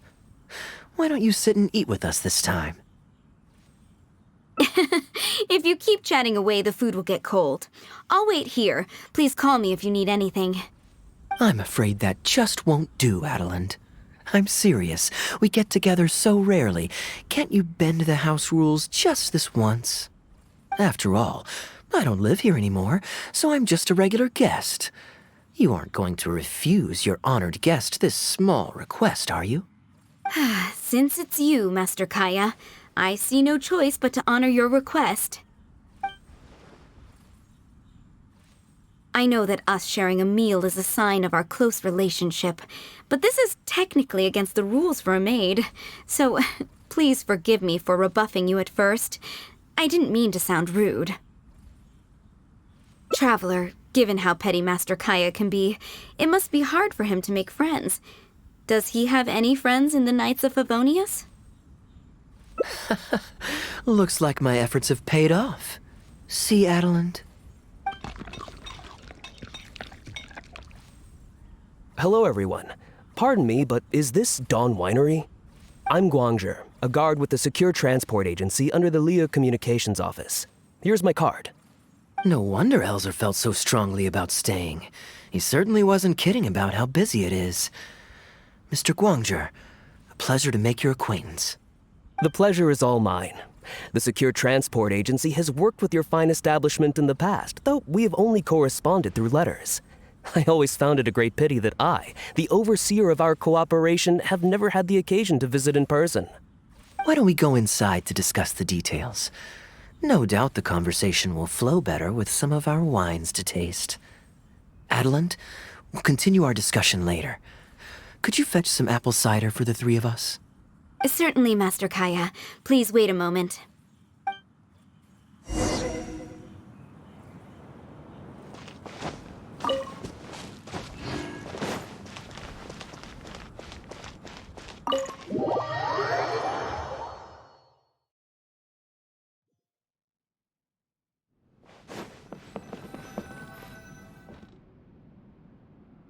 And how might I address you, sir, as well as your... Just Kaeya is fine. I'm standing in today for Elzer, who usually manages the winery's business. And this is my good friend. A pleasure to meet you as well. I'm not just here today to pay a visit. I actually have an invitation for Master Diluc to cut the ribbon at a ceremony to celebrate our agency's business. Our collaboration with Dawn Winery last year was quite successful, and I was curious about your product shipment plans for the next quarter. If it's no trouble, please, also mention to Master Diluc that our agency has expanded this year, so if the winery has any additional needs, please, consider us. Master Kaeya, the apple cider you requested. Master? Wait. Pardon my foolishness, but might I inquire as to your relation to Dawn Winery? I'm Master Crepus's adopted son, and Master Diluc's brother. However, as a serving captain with the Knights of Favonius, I am rarely at the winery. My mistake. I apologize for not realizing earlier. I do hope I have not done you a discourtesy. You may have misunderstood, Mr. Guangzhi. Though I am Master Diluc's brother, I don't actually live at Dawn Winery. I'm also a guest here today. I'm merely here receiving guests due to Elzer being temporarily indisposed. But please, don't worry. I will be sure to extend your invitation to Master Diluc. Thank you for your graciousness. I knew the Dawn Winery's wines were delicious, but I am only now discovering how wonderful the apple cider is. It has a clear and inviting fragrance. In addition to the apple cider, the winery has an extensive collection of reserve wines and liquors. I see you are also a connoisseur of fine wines, so it would be a shame not to sample some. Adeland, please fetch a bottle from the reserve collection in the second floor wine locker. As you wish, Master. Thank you again for your most gracious hospitality. Today's trip was very fruitful. Now, allow your humble servant to take his leave. Please, it was a pleasure. Here's hoping we'll have a chance to share some more fine wines together in the future. The guest has left, Master Kaeya. It's no skin off my nose. Master Diluc may have a few choice words when he learns of the situation, but that's all. All I really wanted to say is, you will always be a part of the Dawn Winery family, Master Kaeya. I have never considered you an outsider. No matter when, if you ever feel tired, you'll always be welcome here. I understand, Adeland. Oh, now this is a busy day. Who's at the door this time? Hello, everyone. I'm back. Now that was fast. How are you feeling? The doctor said there was nothing to worry about. I just need some rest. But on the way back, I met someone who was looking for Master Kaeya. Kaeya! Shh! Klee's here to rescue you! Come on! Let's escape! Mr. Honorary Knight! Are you grounded with Kaeya too? Grounded? Yes, Albedo was saying something about that. Sumeru was fun, but it can't compare with Mondstadt. So here we are. You two must have done something to make Jean mad, but that's okay. Kaeya has rescued Klee loads of times before, so when Albedo told me you came back, I went and said sorry to Jean. Kaeya, you're free now! We can go play together again! Oh, if my memory serves me correctly, this child is... This is a fully qualified Knight of Favonius, Klee. Hello, miss. I'm Klee. We're sorry. Please don't ground Kaeya. What? I really need to take Kaeya and Mr. Honorary Knight away, so we can go find Albedo, Sucrose, Amber, and everyone else and play together. I see. Hello, Miss Klee. You needn't worry. Master Kaeya's grounding is long over. See, Adeland, you don't need to worry about me. I have lots of people to care for me now.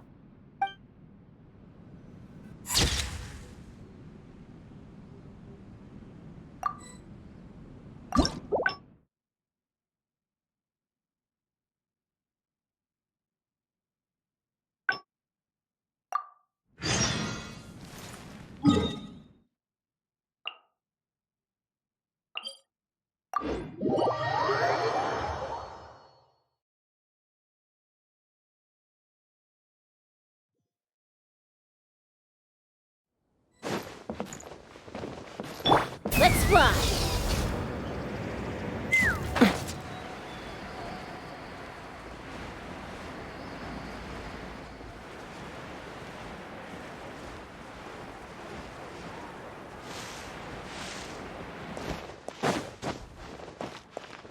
Take me up! You're always so busy.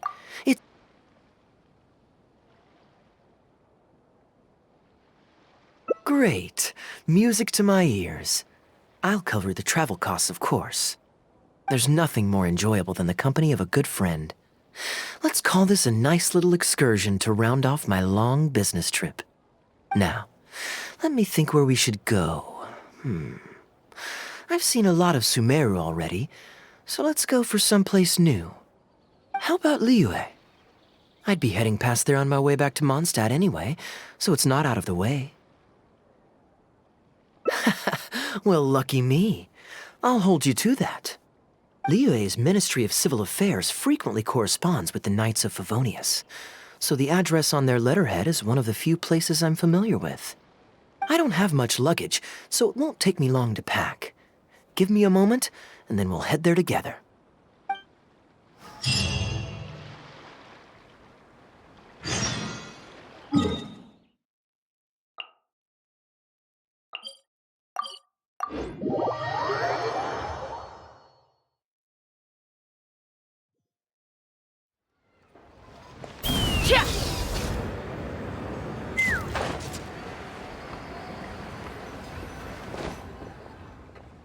I've heard that there's lots to see and do in Liyue, but I'm sure you're more familiar with the place than I am, so I'll leave the itinerary to you.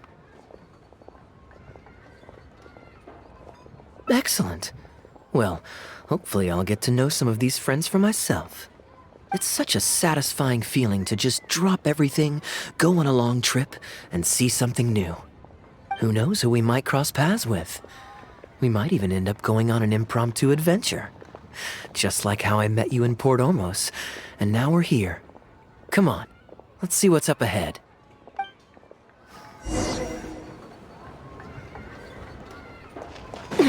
Let's fly! Do you know this shop? It looks pretty nice from the outside. Shall we take a look?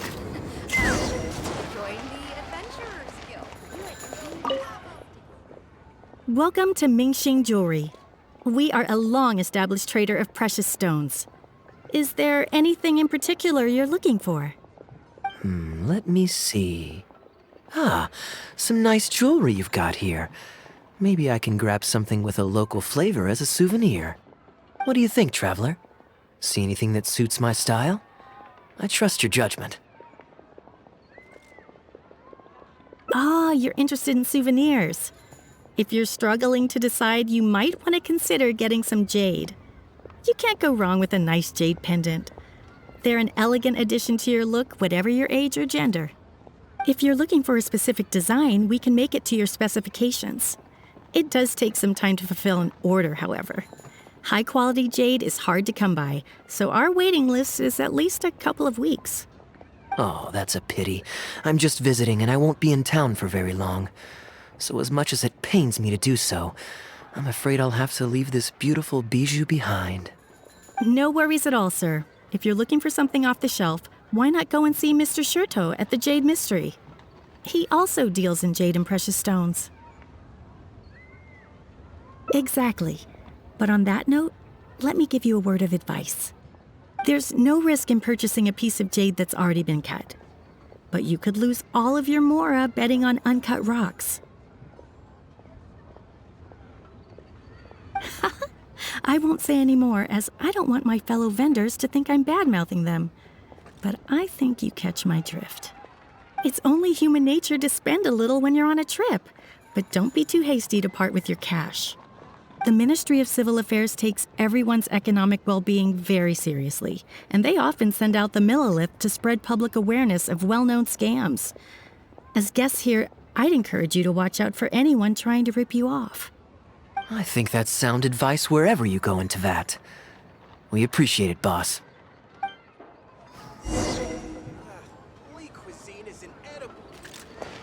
Take me up!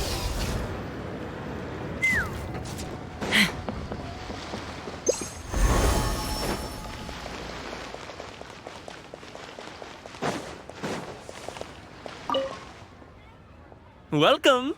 Looking for uncut stones or pre-cut jade? We've got plenty of both for your viewing pleasure. Uncut stones. Ah, yes, we were just briefed on that. Let's take a look at the pre-cut jade. I believe I detect a quiet but distinct tone of apprehension in your words. Please rest assured, there's nothing to be quite so wary about with my business. Feel free to peruse at your leisure. I think you'll find that everything I do here is entirely above board and legitimate, and I sell only pure and unadulterated goods. No scam guaranteed. Sure, you can bet on jade and lose if you're unlucky, but that doesn't make it a scam. My terms are clear and transparent, and I only do business with willing customers. What scammer can claim that? Sounds perfectly reasonable. At the end of the day, it doesn't matter how much the vendor is charging. If the customer decides to hand over their money, they're taking the bait of their own free will. Yes, exactly. I'm glad you understand. Although your peculiar phrasing at the end there, you almost make it sound as if I really am scamming people. Anyway, betting on jade is what it is. Feel free to try your luck, but if you can't afford to lose, then it's not for you. We don't need to cause each other any trouble. I'll leave you to browse at your own pace now while I deal with other potential customers. Amber-colored jade would probably make for a good souvenir. Why not? This is a quirky little place. Somehow, I'm inclined to entertain him for a bit. Well, if you're not interested, then I guess we'll pass.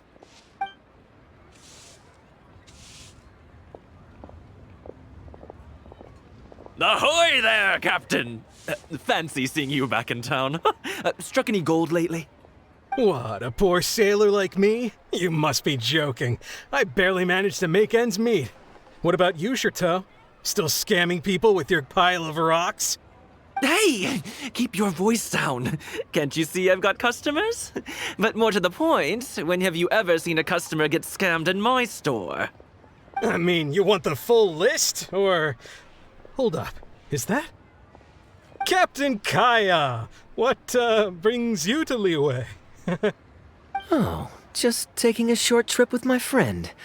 It's been a while. Yes, it's been a good while, hasn't it?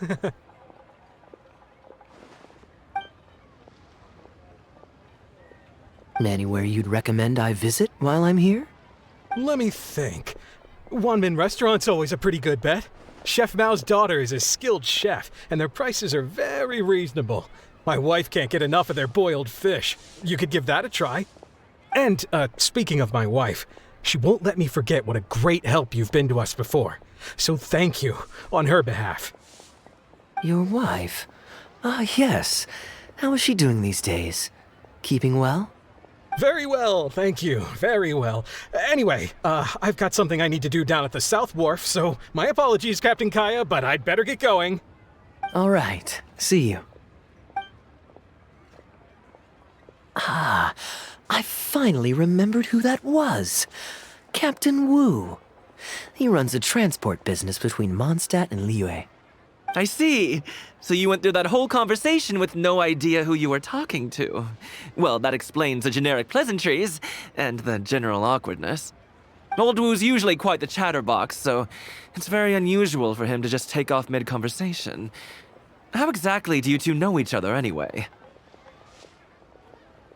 Nope, that's not it. I don't give out loans. It's pretty straightforward, honestly. The captain was making a delivery to Mondstadt when his ship sprang a leak. He overexerted himself fixing it and keeping the cargo dry, and ended up passing out from exhaustion. I took him to Mondstadt to recover. Well, it still seems strange to me. Sure, he's hardly the most charming conversationalist, and he's also mighty stubborn, but all of us know Old Wu is an honest and kind-hearted man. His eldest was once playing on that big rock over there when he took a tumble and injured himself. I helped to patch the kid up, and the next day, Old Wu was here to buy a couple of uncut stones. I'm just surprised he was so quick to excuse himself, that's all. Normally, he's the kind of guy who, if you run into him on the street and he owes you a favor, he'll grab you by the hand and thank you profusely until you ask him to stop. Well, stubborn, I can believe. Someone had drilled a gaping hole in his ship, and the water was coming in fast. How he managed to make it all the way to Mondstadt, not to mention with his cargo intact, I have no idea. Someone drilled a hole in his ship? Oh dear. It must have been one of the less savory captains out there trying to sabotage his business so they can squeeze their way into the market. When competition is stiff, sometimes things get ugly. It's the way of the world, unfortunately. His line of work isn't easy. The poor fellow usually has to set sail before the break of dawn. He's been loitering around a lot these past few weeks, though. I thought maybe he'd come into some Mora. Competition is fierce these days, and there's not a lot of Mora to be made in shipping. So every day he stays idle is another negative in the books. I do wonder what's gotten into him. Anyway, I digress. We merchants protect our goods like our own lives, so who knows? Maybe he had some important cargo to see to. Either way, good sir, don't mind him. I am an upstanding member of the Knights of Favonius, after all. Just look me in the eyes. Don't you find me trustworthy? Since you asked about recommendations earlier, you're here from Mondstadt, yes? Might I suggest the tea house is somewhere to rest your legs? If memory serves, they're just about to retell the tale of Bravebeard the Valiant from the top. Why not pay them a visit? Huh. Sounds interesting enough. Let's check it out.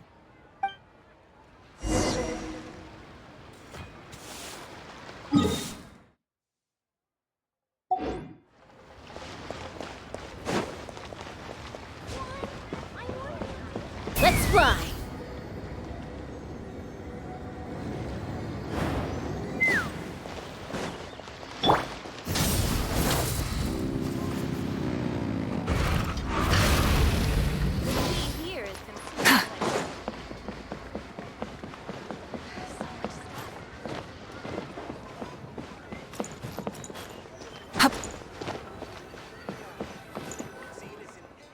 Huh. So this is the HoYo tea house. We meet again, Captain Kaeya. What a coincidence.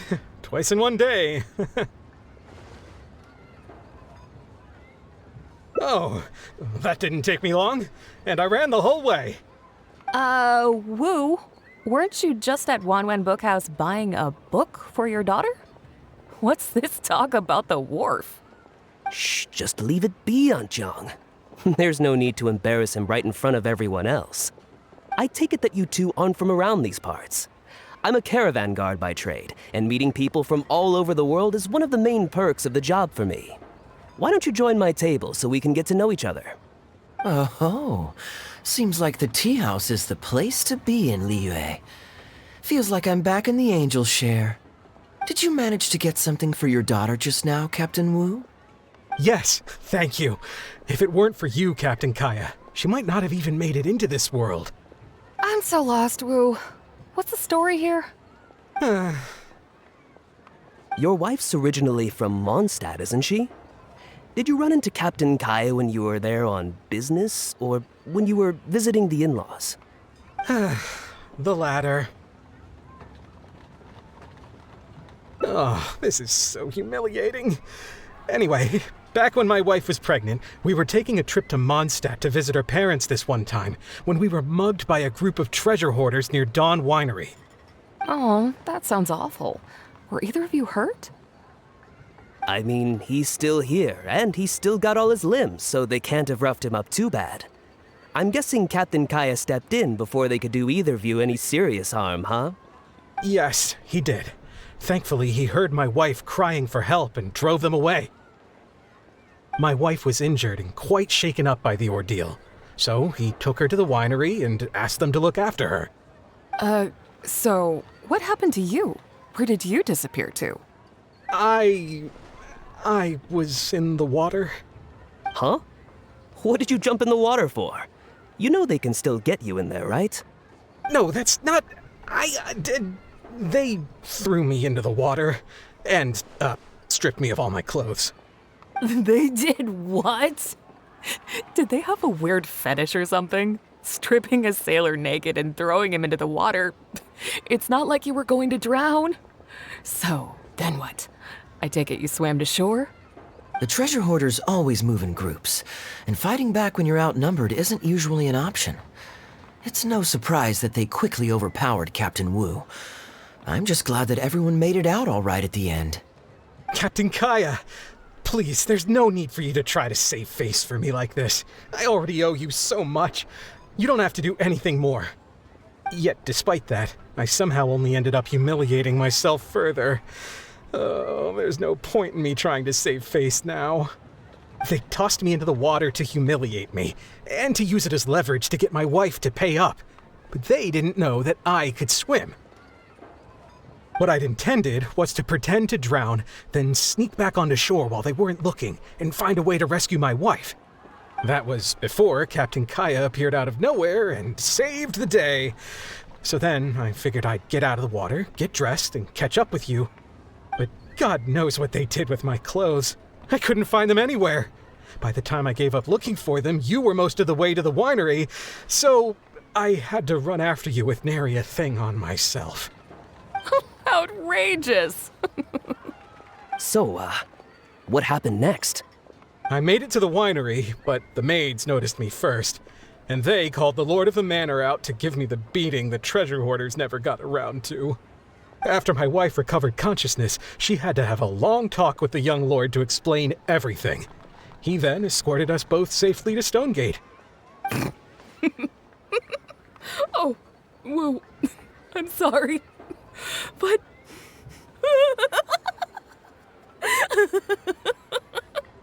Ugh, Good luck living that one down. Trust me, I know. My wife never lets me forget. I'm sorry, Captain. I wasn't intending to share that story. It's fine. It's my own fault for thinking I could sweep it under the carpet and forget about it. I don't know if I can ever repay you for all you've done. That's why I get so embarrassed every time I run into you. Still, it won't stop me from trying. You and your friend are here to catch the storyteller, right? The tea's on me. It's the least I can do. In fact, they do serve some food here, too, but it's not the best. Okay, let me run and get some fruit to share. I'll be right back.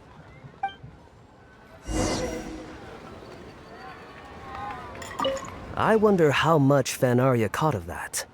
Old Wu really has no filter, does he? Oh, poor Wu. Oh, gosh. I'm so sorry. It's just...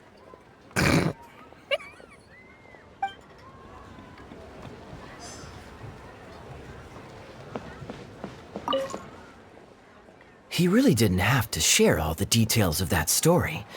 But since he didn't seem to mind, I wasn't about to stop him. I did actually forget at first, but once he brought up his daughter, the memory of his naked escapades came flooding back. Diluc thought some pervert was harassing the maids. He charged straight out the door, great sword in hand and raring to go. I haven't seen him so angry in a long time. So many people owe me favors nowadays. It's hard to keep track of them all. I really should go check my favors ledger once I'm back and refresh my memory. Hey, you didn't think I was being serious, did you? Do I really strike you as the kind of person to keep track of favors in a notebook? I just helped the guy out on a couple of occasions because I happened to be in the right place at the right time.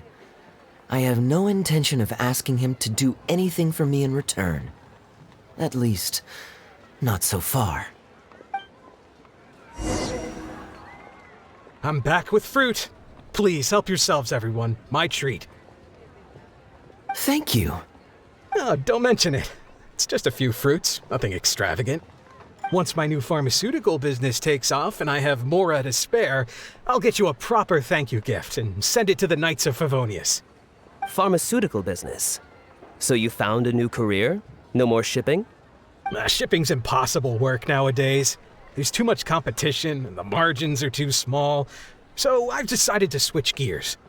I'm going to become a partner of Boo Boo Pharmacy and provide funding for a brand new medication they're producing. It's specially formulated to treat seasonal joint and limb pain. If you didn't know, it's a very common health complaint among sailors, but also extremely difficult to treat. I've suffered from it myself, which is why I know that a lot of people stand to benefit from this once it enters the market. It's a good cause, and a stable source of income.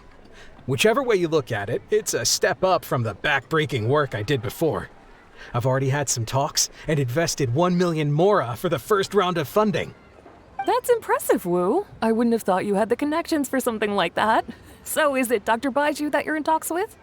Oh no, not Dr. Baiju. Actually, it was his master, Dr. Baifudze. His medical expertise and clinical experience are second to none, and he really cares about his patients. He gave me a few of his traditionally formulated bone-strengthening pills when he saw me suffering from my leg pains one day. It was like a miracle cure. The pain immediately went away. Dr. Baiju's master? Yeah, I told him I'd be enthusiastically recommending his medicine to the other guys at the docks. And after some hesitation, he just went right ahead and wrote up a prescription for me, completely for free. He said that he shouldn't really be handing out free prescriptions since, and I quote, "It goes against generations of tradition handed down by our forebears." But he just felt like it was the right thing to do. What a great guy. But I got chatting with Dr. Baiju recently when the Secure Transport Agency did a delivery for Boo Boo Pharmacy. He told me that his master has already passed away. Huh? Why would he say something like that? I mean, the guy's old, but he's still in great health. Captain Wu, where did you meet this old master? Just out on the street? I know that sounds dubious, but this is an educated and respectable gentleman we're talking about. There's no faking that. Hold on a second. I just remembered something. My nephew-in-law met a medicine seller not too long ago, too. He also described it as a miracle cure. He spent a lot of mora on it, but when he brought it to Boo Boo Pharmacy, Herbalist Gui took one look and told him he'd bought nothing but regular painkillers. This Bai Fuzi you met, did he by any chance have a goatee and salt and pepper hair? He did. If I may, Captain Wu, there's a lot of mora involved here. It seems like it would be worth asking this Dr. Baiju about his master, just to set the record straight. You could show him the medicine as well. Clearly there's some misunderstanding here. You're right, Captain Kaeya. A quick trip to Boo Boo Pharmacy and I can get Dr. Baiju to clear all of this up. I'm sure it's all... hopefully it's all fine. He left in a hurry. He must be stressed out of his mind right now. Hey, let him deal with this, okay? No point in you stressing yourself out too. Fraud or not, it's up to Captain Wu to figure out exactly who he's gotten himself involved with. I'm no Dark Knight hero, or a martial arts hero for that matter, and neither are you. Wait, or are you? Now that I think about it, I can see you having a secret double life as a martial arts hero here in Liyue. You certainly have the personality for it. Either way, Liyue has its own rules and regulations. Best to let the Ministry of Civil Affairs deal with this in the proper manner. If a couple of outlanders like us get involved, we might just end up muddying the waters, even with the best of intentions. We came here to enjoy ourselves, remember? We don't want to get our priorities mixed up. Oh, and look at that. The storyteller's taking the stage. It is said that the sky's the limit for the aspirational soul. But alas, for the woes of the world are equally limitless. No such stranger to woes was Huang Guang, a man who, having suffered countless injustices at the hands of his fellow men, forsook them to dwell among the mountains and rivers. Yet fate fortuitous found him when he entered the tutelage of an adeptus and learned many mystical arts from them. Per his master's wishes, he then returned once more to the human world, only this time with a sworn duty to cleanse the land of demons and to see justice done wherever he might tread. Is that all? Oh, I was hoping to hear the rest of the story. It was all right. I suppose the hero always has to sacrifice himself to save others, and it does make for some good storytelling, but it leaves you wondering how he really feels about the whole thing. Did he ever have second thoughts? Only he can know, I suppose. Oh, I see the show is over. Yeah, I saw Dr. Baiju. Looks like it was a scam after all. Then what are you waiting for? Don't just stand there. You need to report this to the Ministry of Civil Affairs right away. Hold on. Let's not lose our cool. Get your story straight first, so you can give them a clear and detailed account of events in the order that they occurred. And one more thing. Do you still have a way to contact this guy? Well, I'd arranged to meet him at the Yunshang Tea House once I've withdrawn the next sum of mora, so I suppose he'll still be waiting on that. Okay, so you've got another meeting lined up. I've got no one to blame but myself for this. I can't believe I was so gullible. I guess the world isn't made for naive simpletons like me.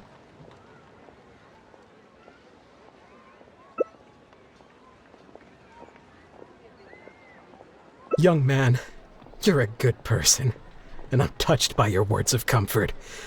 Still, it's up to me to find a way to get my mora back. The consequences are mine alone to bear. At my age, I'm sure I should be comforting the young with words of wisdom rather than the other way around. What does that say about how I've spent my life? It's obvious, isn't it? He needs to report the case to the Ministry of Civil Affairs. Come with me.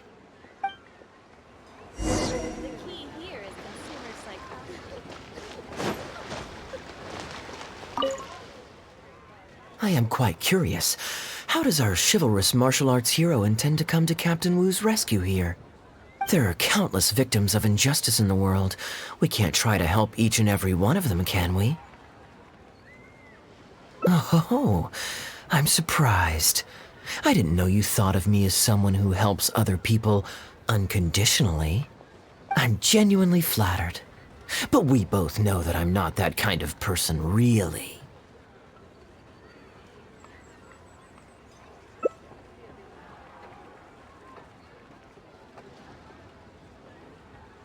Your logic is very straightforward, and quite endearing in its simplicity. But I like how you think. So I'll indulge your martial arts hero aspirations for now.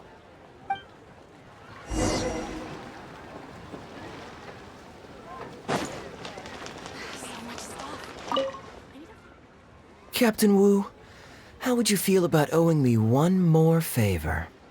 I'm sorry, Captain Kaeya? Let's say, hypothetically speaking, I found a way to recover your Mora that would leave the man who defrauded you feeling angry and frustrated, but give him no way to get back at you. If it could be done, and the only cost was owing me yet another favor, what would you say? What exactly are you getting at? The Traveler here is adamant that you should ask me for another favor. Personally, I blame the storyteller. After hearing the inspiring tale of Bravebeard, he's all gung-ho about playing hero and righting this injustice once and for all. Captain Kaeya, young man, I thank you. I will humbly accept your kindness. All right. Now here's what I'm thinking. All right, then it's settled. Per our brave hero's plan, let's rendezvous at Yanshang Tea House tomorrow.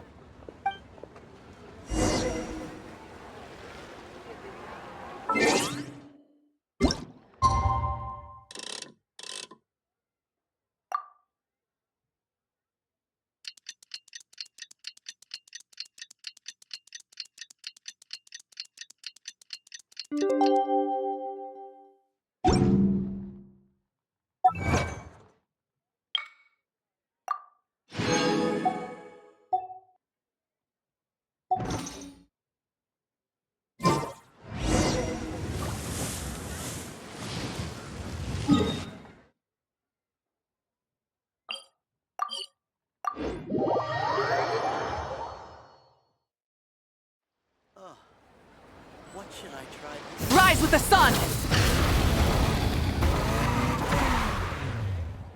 Ah, you're here. Good. I'll head upstairs first, and you join me in a bit. You've got nothing to worry about.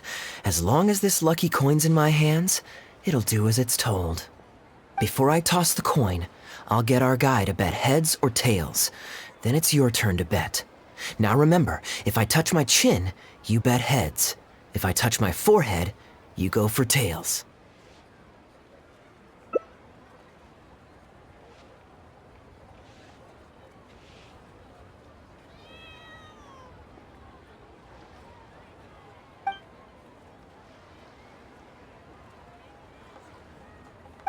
Hello. Are you waiting for someone? As long as you follow the rules of the tea house, you're welcome here. Please be our guest.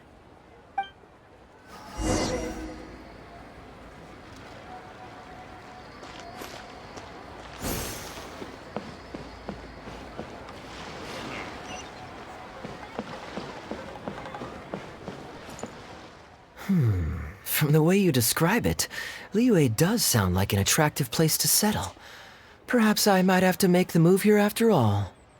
All that awaits me back in Mondstadt is a horde of insufferable sycophants. Truly tedious. The reason I left home in the first place was because I was reluctant to simply live off of my inheritance. I understand. For one as ambitious as yourself, Mr. Rich, living off of the family fortune must feel like the dullest existence in the world.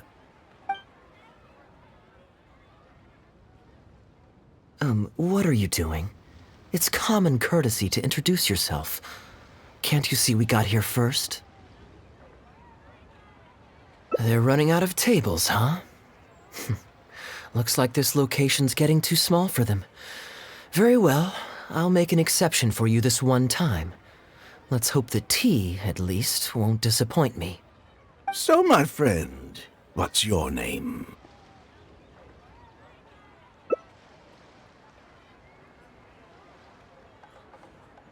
Here is the tea that you ordered. Please enjoy. Ugh, this tea is... never mind. Mr. Bai, this has been a most pleasant and insightful conversation. I consider it good fortune that I encountered such a refined gentleman as yourself so far from home. Please allow me to pay for the tea. Yes, good fortune indeed. In that case, I must thank you for your generosity. You there. I'll get yours too.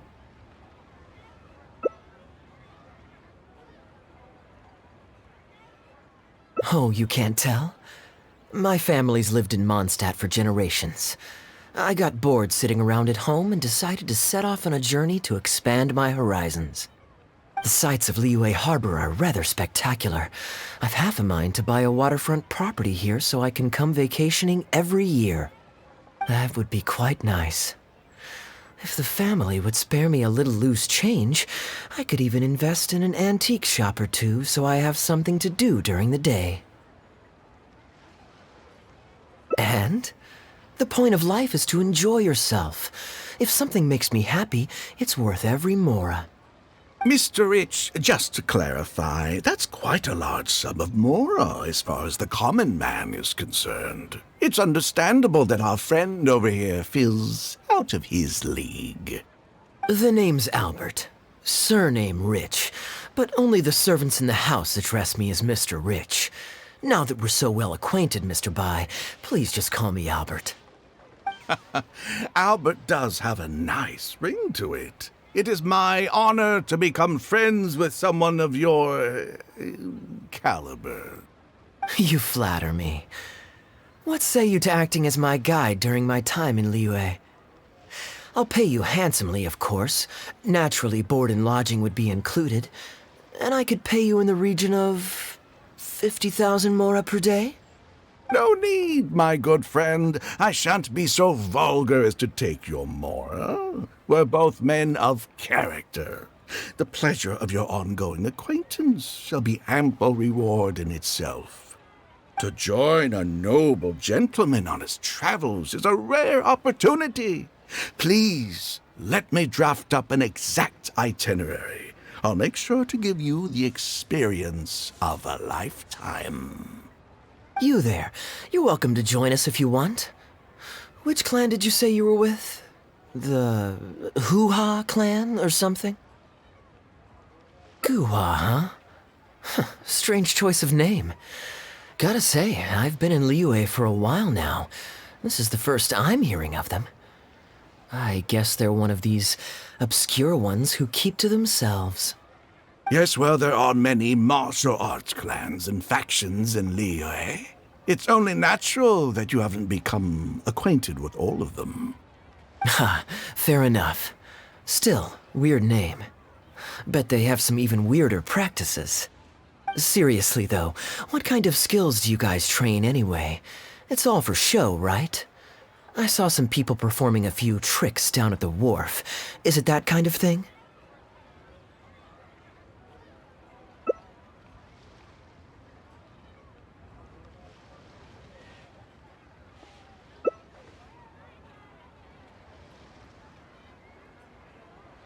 I already told the server to put it on my tab. Don't bother getting her to split the bill. It'll only complicate things. Young man, there's no need to take things so seriously. Why don't you loosen up and enjoy the free drink? Are you trying to make a point by throwing my generosity back in my face? All right then. What if I say your bill is mine and don't let you pay? Please, my friends, let's not get so worked up. Yinchang Tea House is no venue for a duel. We'll all get escorted right out the door. You young people have hot tempers, I understand that. But there's no need to come to blows over a few words taken to heart when there are far more diplomatic ways to resolve the dispute.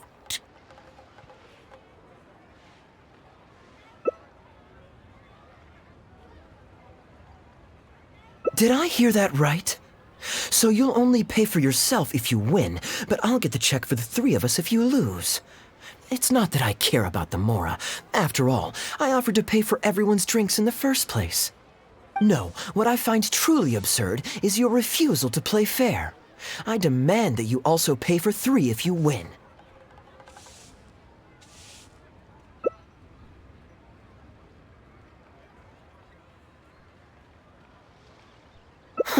Fine. You can have your apology if you win, but on one condition. We'll do the best of three, and the winner pays for the table. Well, as long as you're no longer raring to fight, peace begets wealth, as the elders used to say. Why don't you join us, Mr. Bai? Let's entertain this guy for a sec. We don't want him to think you're stingy. But I wasn't even a part of your argument. What are you trying to say, Mr. Bai? Whose side are you on here?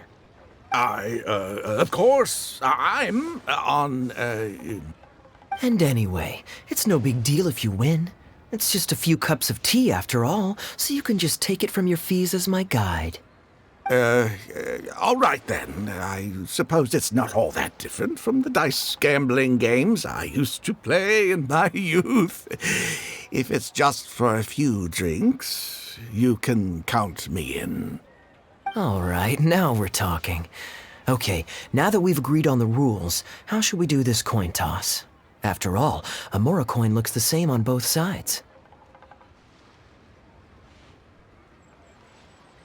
Well, that should be simple enough. Here, I'll take this coin and ask the counter to draw a line on one side. You two can wait for me. Young man, I can see that you haven't spent many years in the real world. You take everything far too personally. I, too, only met this Mondstadt millionaire by complete chance today, but we're getting along just fine. I actually came here to meet with a business partner to count the cash from 2 recent investments, when this gentleman struck up a conversation with me. In the real world, you've got to keep up appearances. There's no need to offend the rich. After all, if you keep them happy, you can probably make some more off of them, too. You young people are much too impulsive. It pays to keep a level head. Just so we're clear, let's say the marked side is heads, and the unmarked side is tails. Everyone has to pick a side before the coin toss. Oh, and no takebacks. We should also take turns tossing the coin. Sounds fair to me. Why don't you do the first toss, Albert? All right, then, I'll start us off.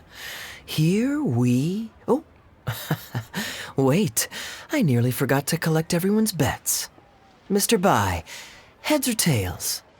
I suppose the choice is arbitrary since it's a 50-50 chance. I'll go with tails. Let me think. I'll also go with tails.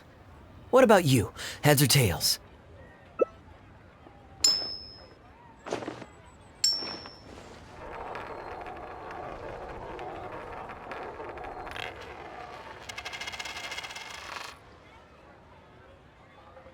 Oh, darn, I won. Lucky me, I guess. I won as well. Guess there might be a formal apology in the cards after all. I have a suggestion. If one of us loses twice in a row, they should get knocked out while the other two carry on playing to decide the winner. Otherwise, with 3 of us playing, it'll start to get difficult to keep track of who's won the most times. I flipped the coin last time, so why don't you go next? I don't want you blaming my coin-tossing skills if you guess wrong this turn.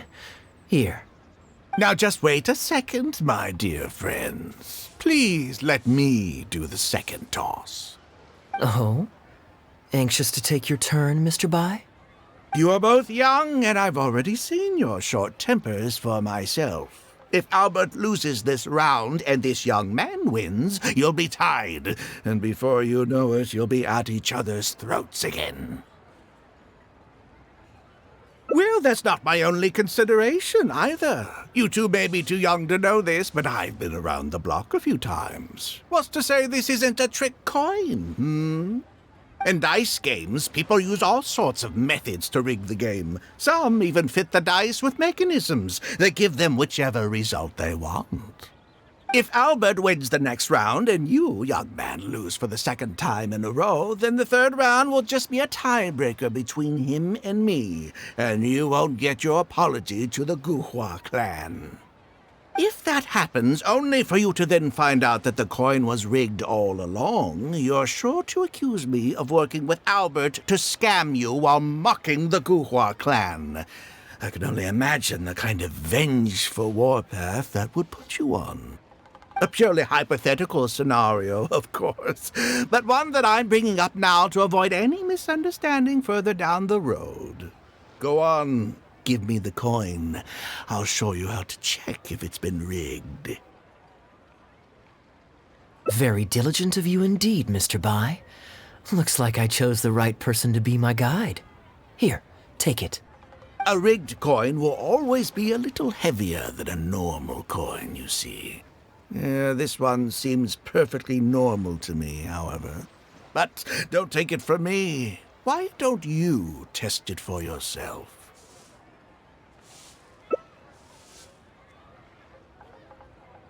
What's your bet this time, Mr. Bai?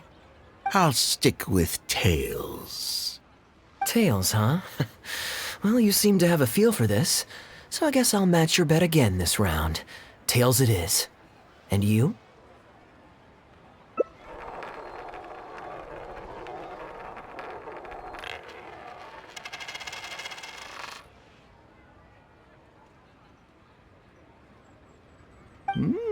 Well, my luck's still just about holding out. The 3 of us are now tied, so no one drops out. Certainly better than Albert and I going head-to-head in the final round. Well, here you go. What'll it be, Mr. Bai? It's a tough decision this time. That's what makes it fun, isn't it? Anyway, there's no need to stress. What's the cost of a few cups of tea compared to 50,000 I'll be paying you every day? You make a good point. All right, I'll take heads. Okay, and now it's my turn to guess. Not that the outcome matters either way to me. I won't even notice the more is gone. Whatever, I'll take tails.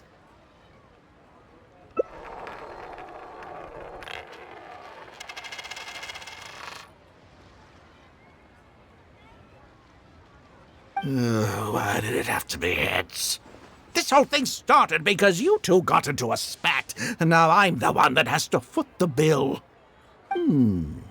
What say you to another round? Sure, why not? I'm having fun. I can go for as many rounds as you want. What a miserly person. Do as you please. The 2 of us can play. But, Albert, all the fun of gambling is in the stakes involved. What say you to throwing a little loose change into the pot? Oh, come on now. No need to walk on eggshells here. Let's keep it simple, shall we? If you guess right, I pick up the tab. But if you guess wrong, I'm afraid it's still on you. Sure. That's exactly what I was thinking. Well, here's the coin. You can toss first. I'll take heads. I'll choose Wouldn't it defeat the whole purpose of betting if you guessed the same as me? This is a two-person game now. Surely one of us has to guess heads and the other tails. All right, all right. It all comes down to luck, after all. I'll take tails.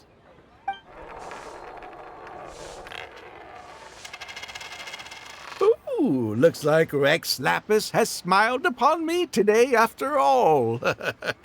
Thank you for the tea, Albert. Look at you getting so giddy over some chump change. It's like you've never gambled with real money before, my old man.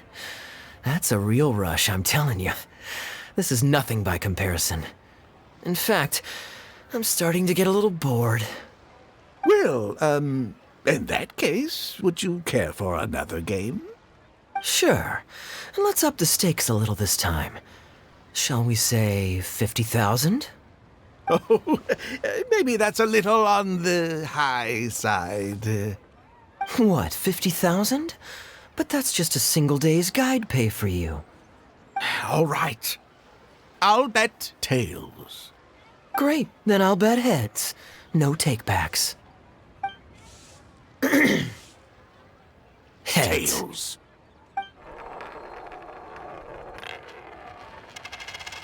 Oh, how unfortunate. I shouldn't have gotten greedy. After all, in the long run, gambling is always a losing game. 50,000 more. My goodness. Albert, I'm terribly sorry, but as it happens, I forgot to bring my coin purse with me today. Could you perhaps take this 50,000 out of my guide fees? Call it an advance payment. That would make us even. Advance payment? Sorry, I'm afraid that's not my style. It'll have to be cash. This day, just getting better and better. Well, so be it. 50,000. Let me see what cash I have on me. Just 50,000? That's not what we agreed on. Huh? What are you talking about? I think you'll find that our bet was for 50,000. No, it wasn't. The amount was 1 million. 1 million? Are you insane? Come on now, Albert. Be serious. 1 million here and 1 million there might be all fun and games to you rich types, but to ordinary folk like myself, this is no laughing matter. I'm being perfectly serious. I know what I said, and what I said was 1 million mora. You're lying through your teeth. Hey, young man, you tell him. Did you hear him say 1 million at any point during our bet? Huh? What the? I'm not deaf, you know. I swear I heard 50,000. Wait. Oh, I see. You two are in this together. I never met either of you before today, and out of nowhere you suddenly roped me into betting over a coin toss, and now you're accusing me of owing you 1 million mora. Huh? Do you have any idea who you're trying to cheat? I know all the tricks in the book. I can't believe a couple of beginners like you managed to get this far. Well, don't you try to celebrate just yet. You amateurs have a lot to learn about the art of the con. Do you really think that nobody else will have heard all the commotion we just made? All I need is one witness, and this little scheme of yours falls apart. Frauds! Frauds, I say! These two kids are trying to scam me out of my hard-earned mora! Hostess! Oh, hostess, come quickly! How pathetic. What is going on here?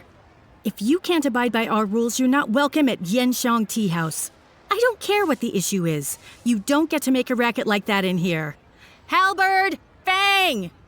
Wait, don't throw me out! These two con artists are trying to steal my mora. You can't let them get away with it. Well, let's take this somewhere else. I don't want any of you disturbing the other guests.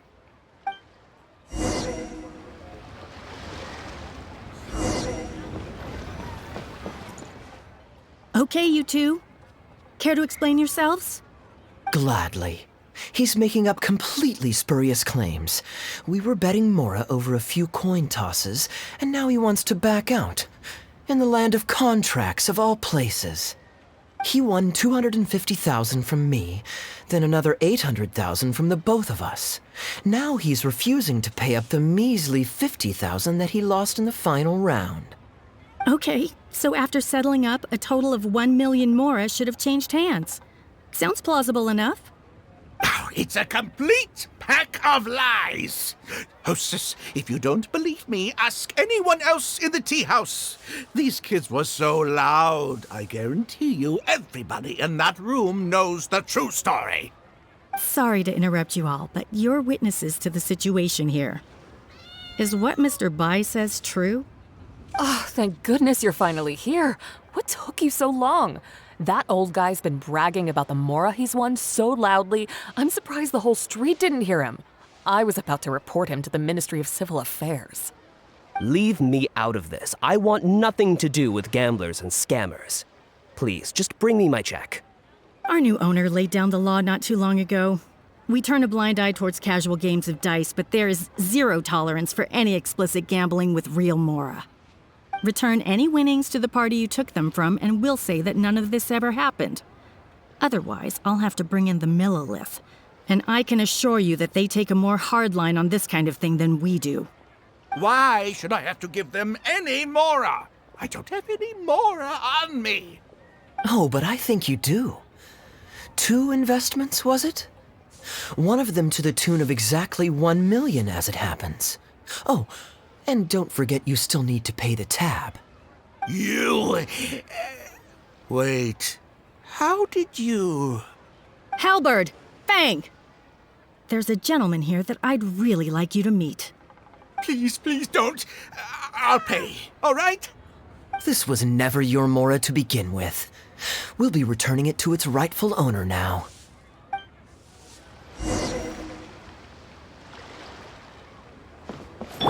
Take me up!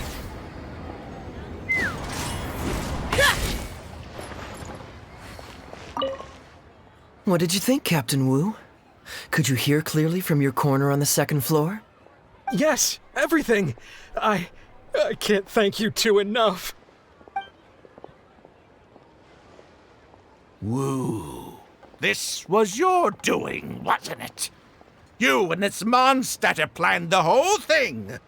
Along with that blonde one. And all the customers on that floor were in on it too, weren't they? I know where you live, and I know what your wife looks like, and your pretty little daughter too. You crossed the wrong man today. Who'd be scared of a crook like you? I'll take you on any day of the week.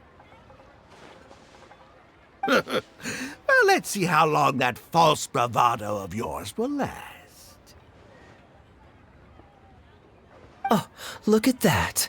He figured it out. Guess he's not as dumb as we thought. Don't you two get cocky either.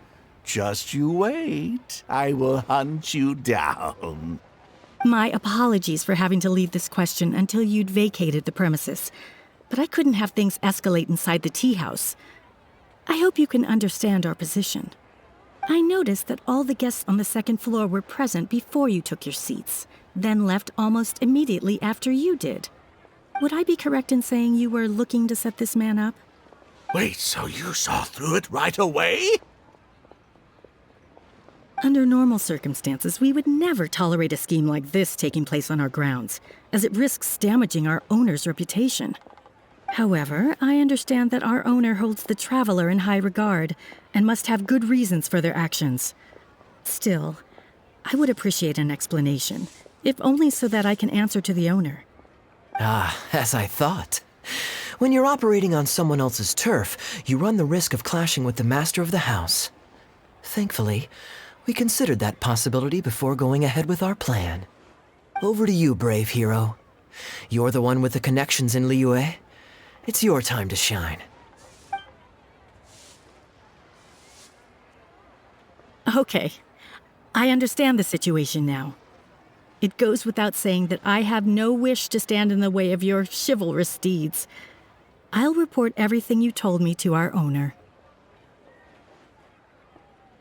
Well, Captain Wu, remember what I promised you? What do you think?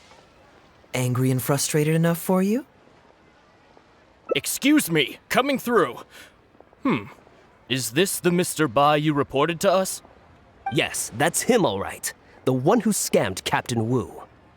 Wait! Where's your evidence, And Wu, you've already recovered your Mora. I don't deserve to be punished twice for the same crime. You can't talk your way out of this one. You're already suspected of defrauding multiple victims out of smaller amounts, and the combined total meets the threshold for a conviction. If it turns out you're guilty in this case too, it'll only add to your sentence. Does the plaintiff have any witnesses? If so, we'd really appreciate if they could come with us and provide a testimony. You got tangled up in this too, huh? In that case, please come with me. Your witness statements will play a crucial role in helping to move this case forward. Don't worry, we won't take up too much of your time. And you, sir, can stop twiddling your thumbs. You're coming with us too. Hey, keep your hands off me. I'll cooperate. Stop manhandling me.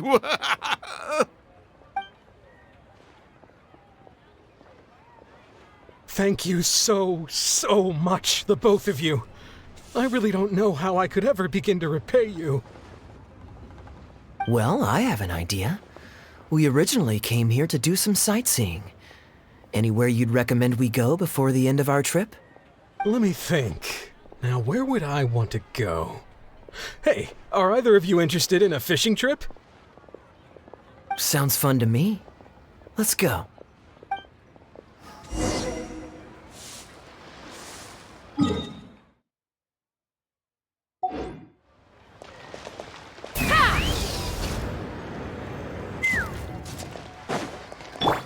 Burn it down!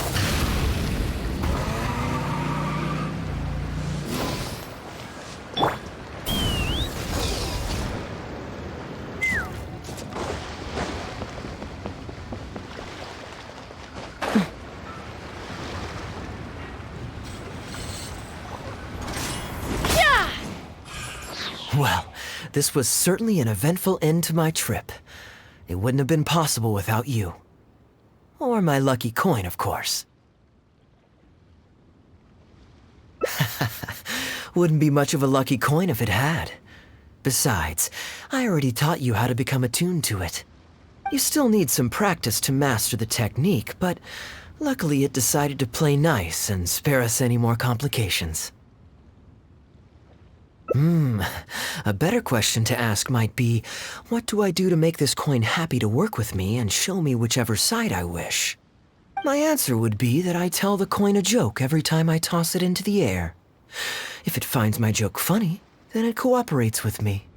Of course, this whole arrangement hinges on a pre-existing amount of trust between the two of us. I can't just get any strange coins to listen to me.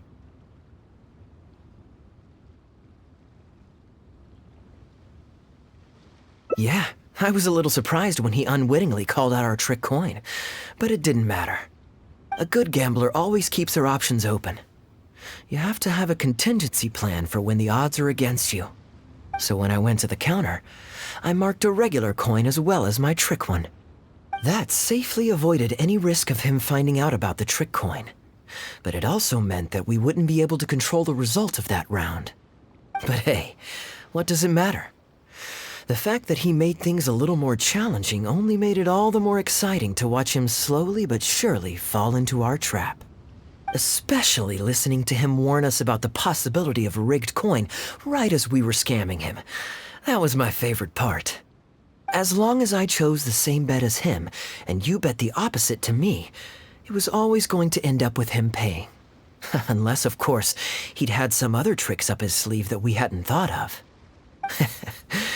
Then things would have gotten really interesting. You two are genuinely the smartest people I've ever met. I'm no intellectual, so I would never have been able to come up with a plan like this. Even when you described it to me, I only understood parts of it. Well, I may not be the smartest guy around, but one thing I do know is this. One should always return tenfold the help that they've received from others. We were just ordinary acquaintances. You had no reason to help me as much as you did. If there's anything I can ever do for you in the future, anything at all, please let me know. You can always count on me. I guarantee it. Oh? You seem agitated. Are you worried about owing me yet another favor? There are two kinds of people who owe me favors. One is my friends, and the other my informants. My informants have to fulfill whatever requests I make of them, no questions asked. The question is, which kind of person do you want to be? Ah, and you're torn again. Too afraid to ask to be my friend, but also daunted by the dangers inherent in becoming my informant. Well, it's okay, because I just thought of a fun and easy way to get us out of this impasse. Let's do a coin toss. This is the regular coin I prepared for the contingency plan when I was borrowing a pen from the bar. Not the lucky one that does what I tell it to. If it's heads, we're friends. But if it's tails, you're at my beck and call. May the Lord of Geo decide. So, was it heads or tails? What do you think? What does your heart tell you? I understand now. You have my most sincere gratitude. No, that's a little too formal. What I'm trying to say is, here, your fishing rods, my friends.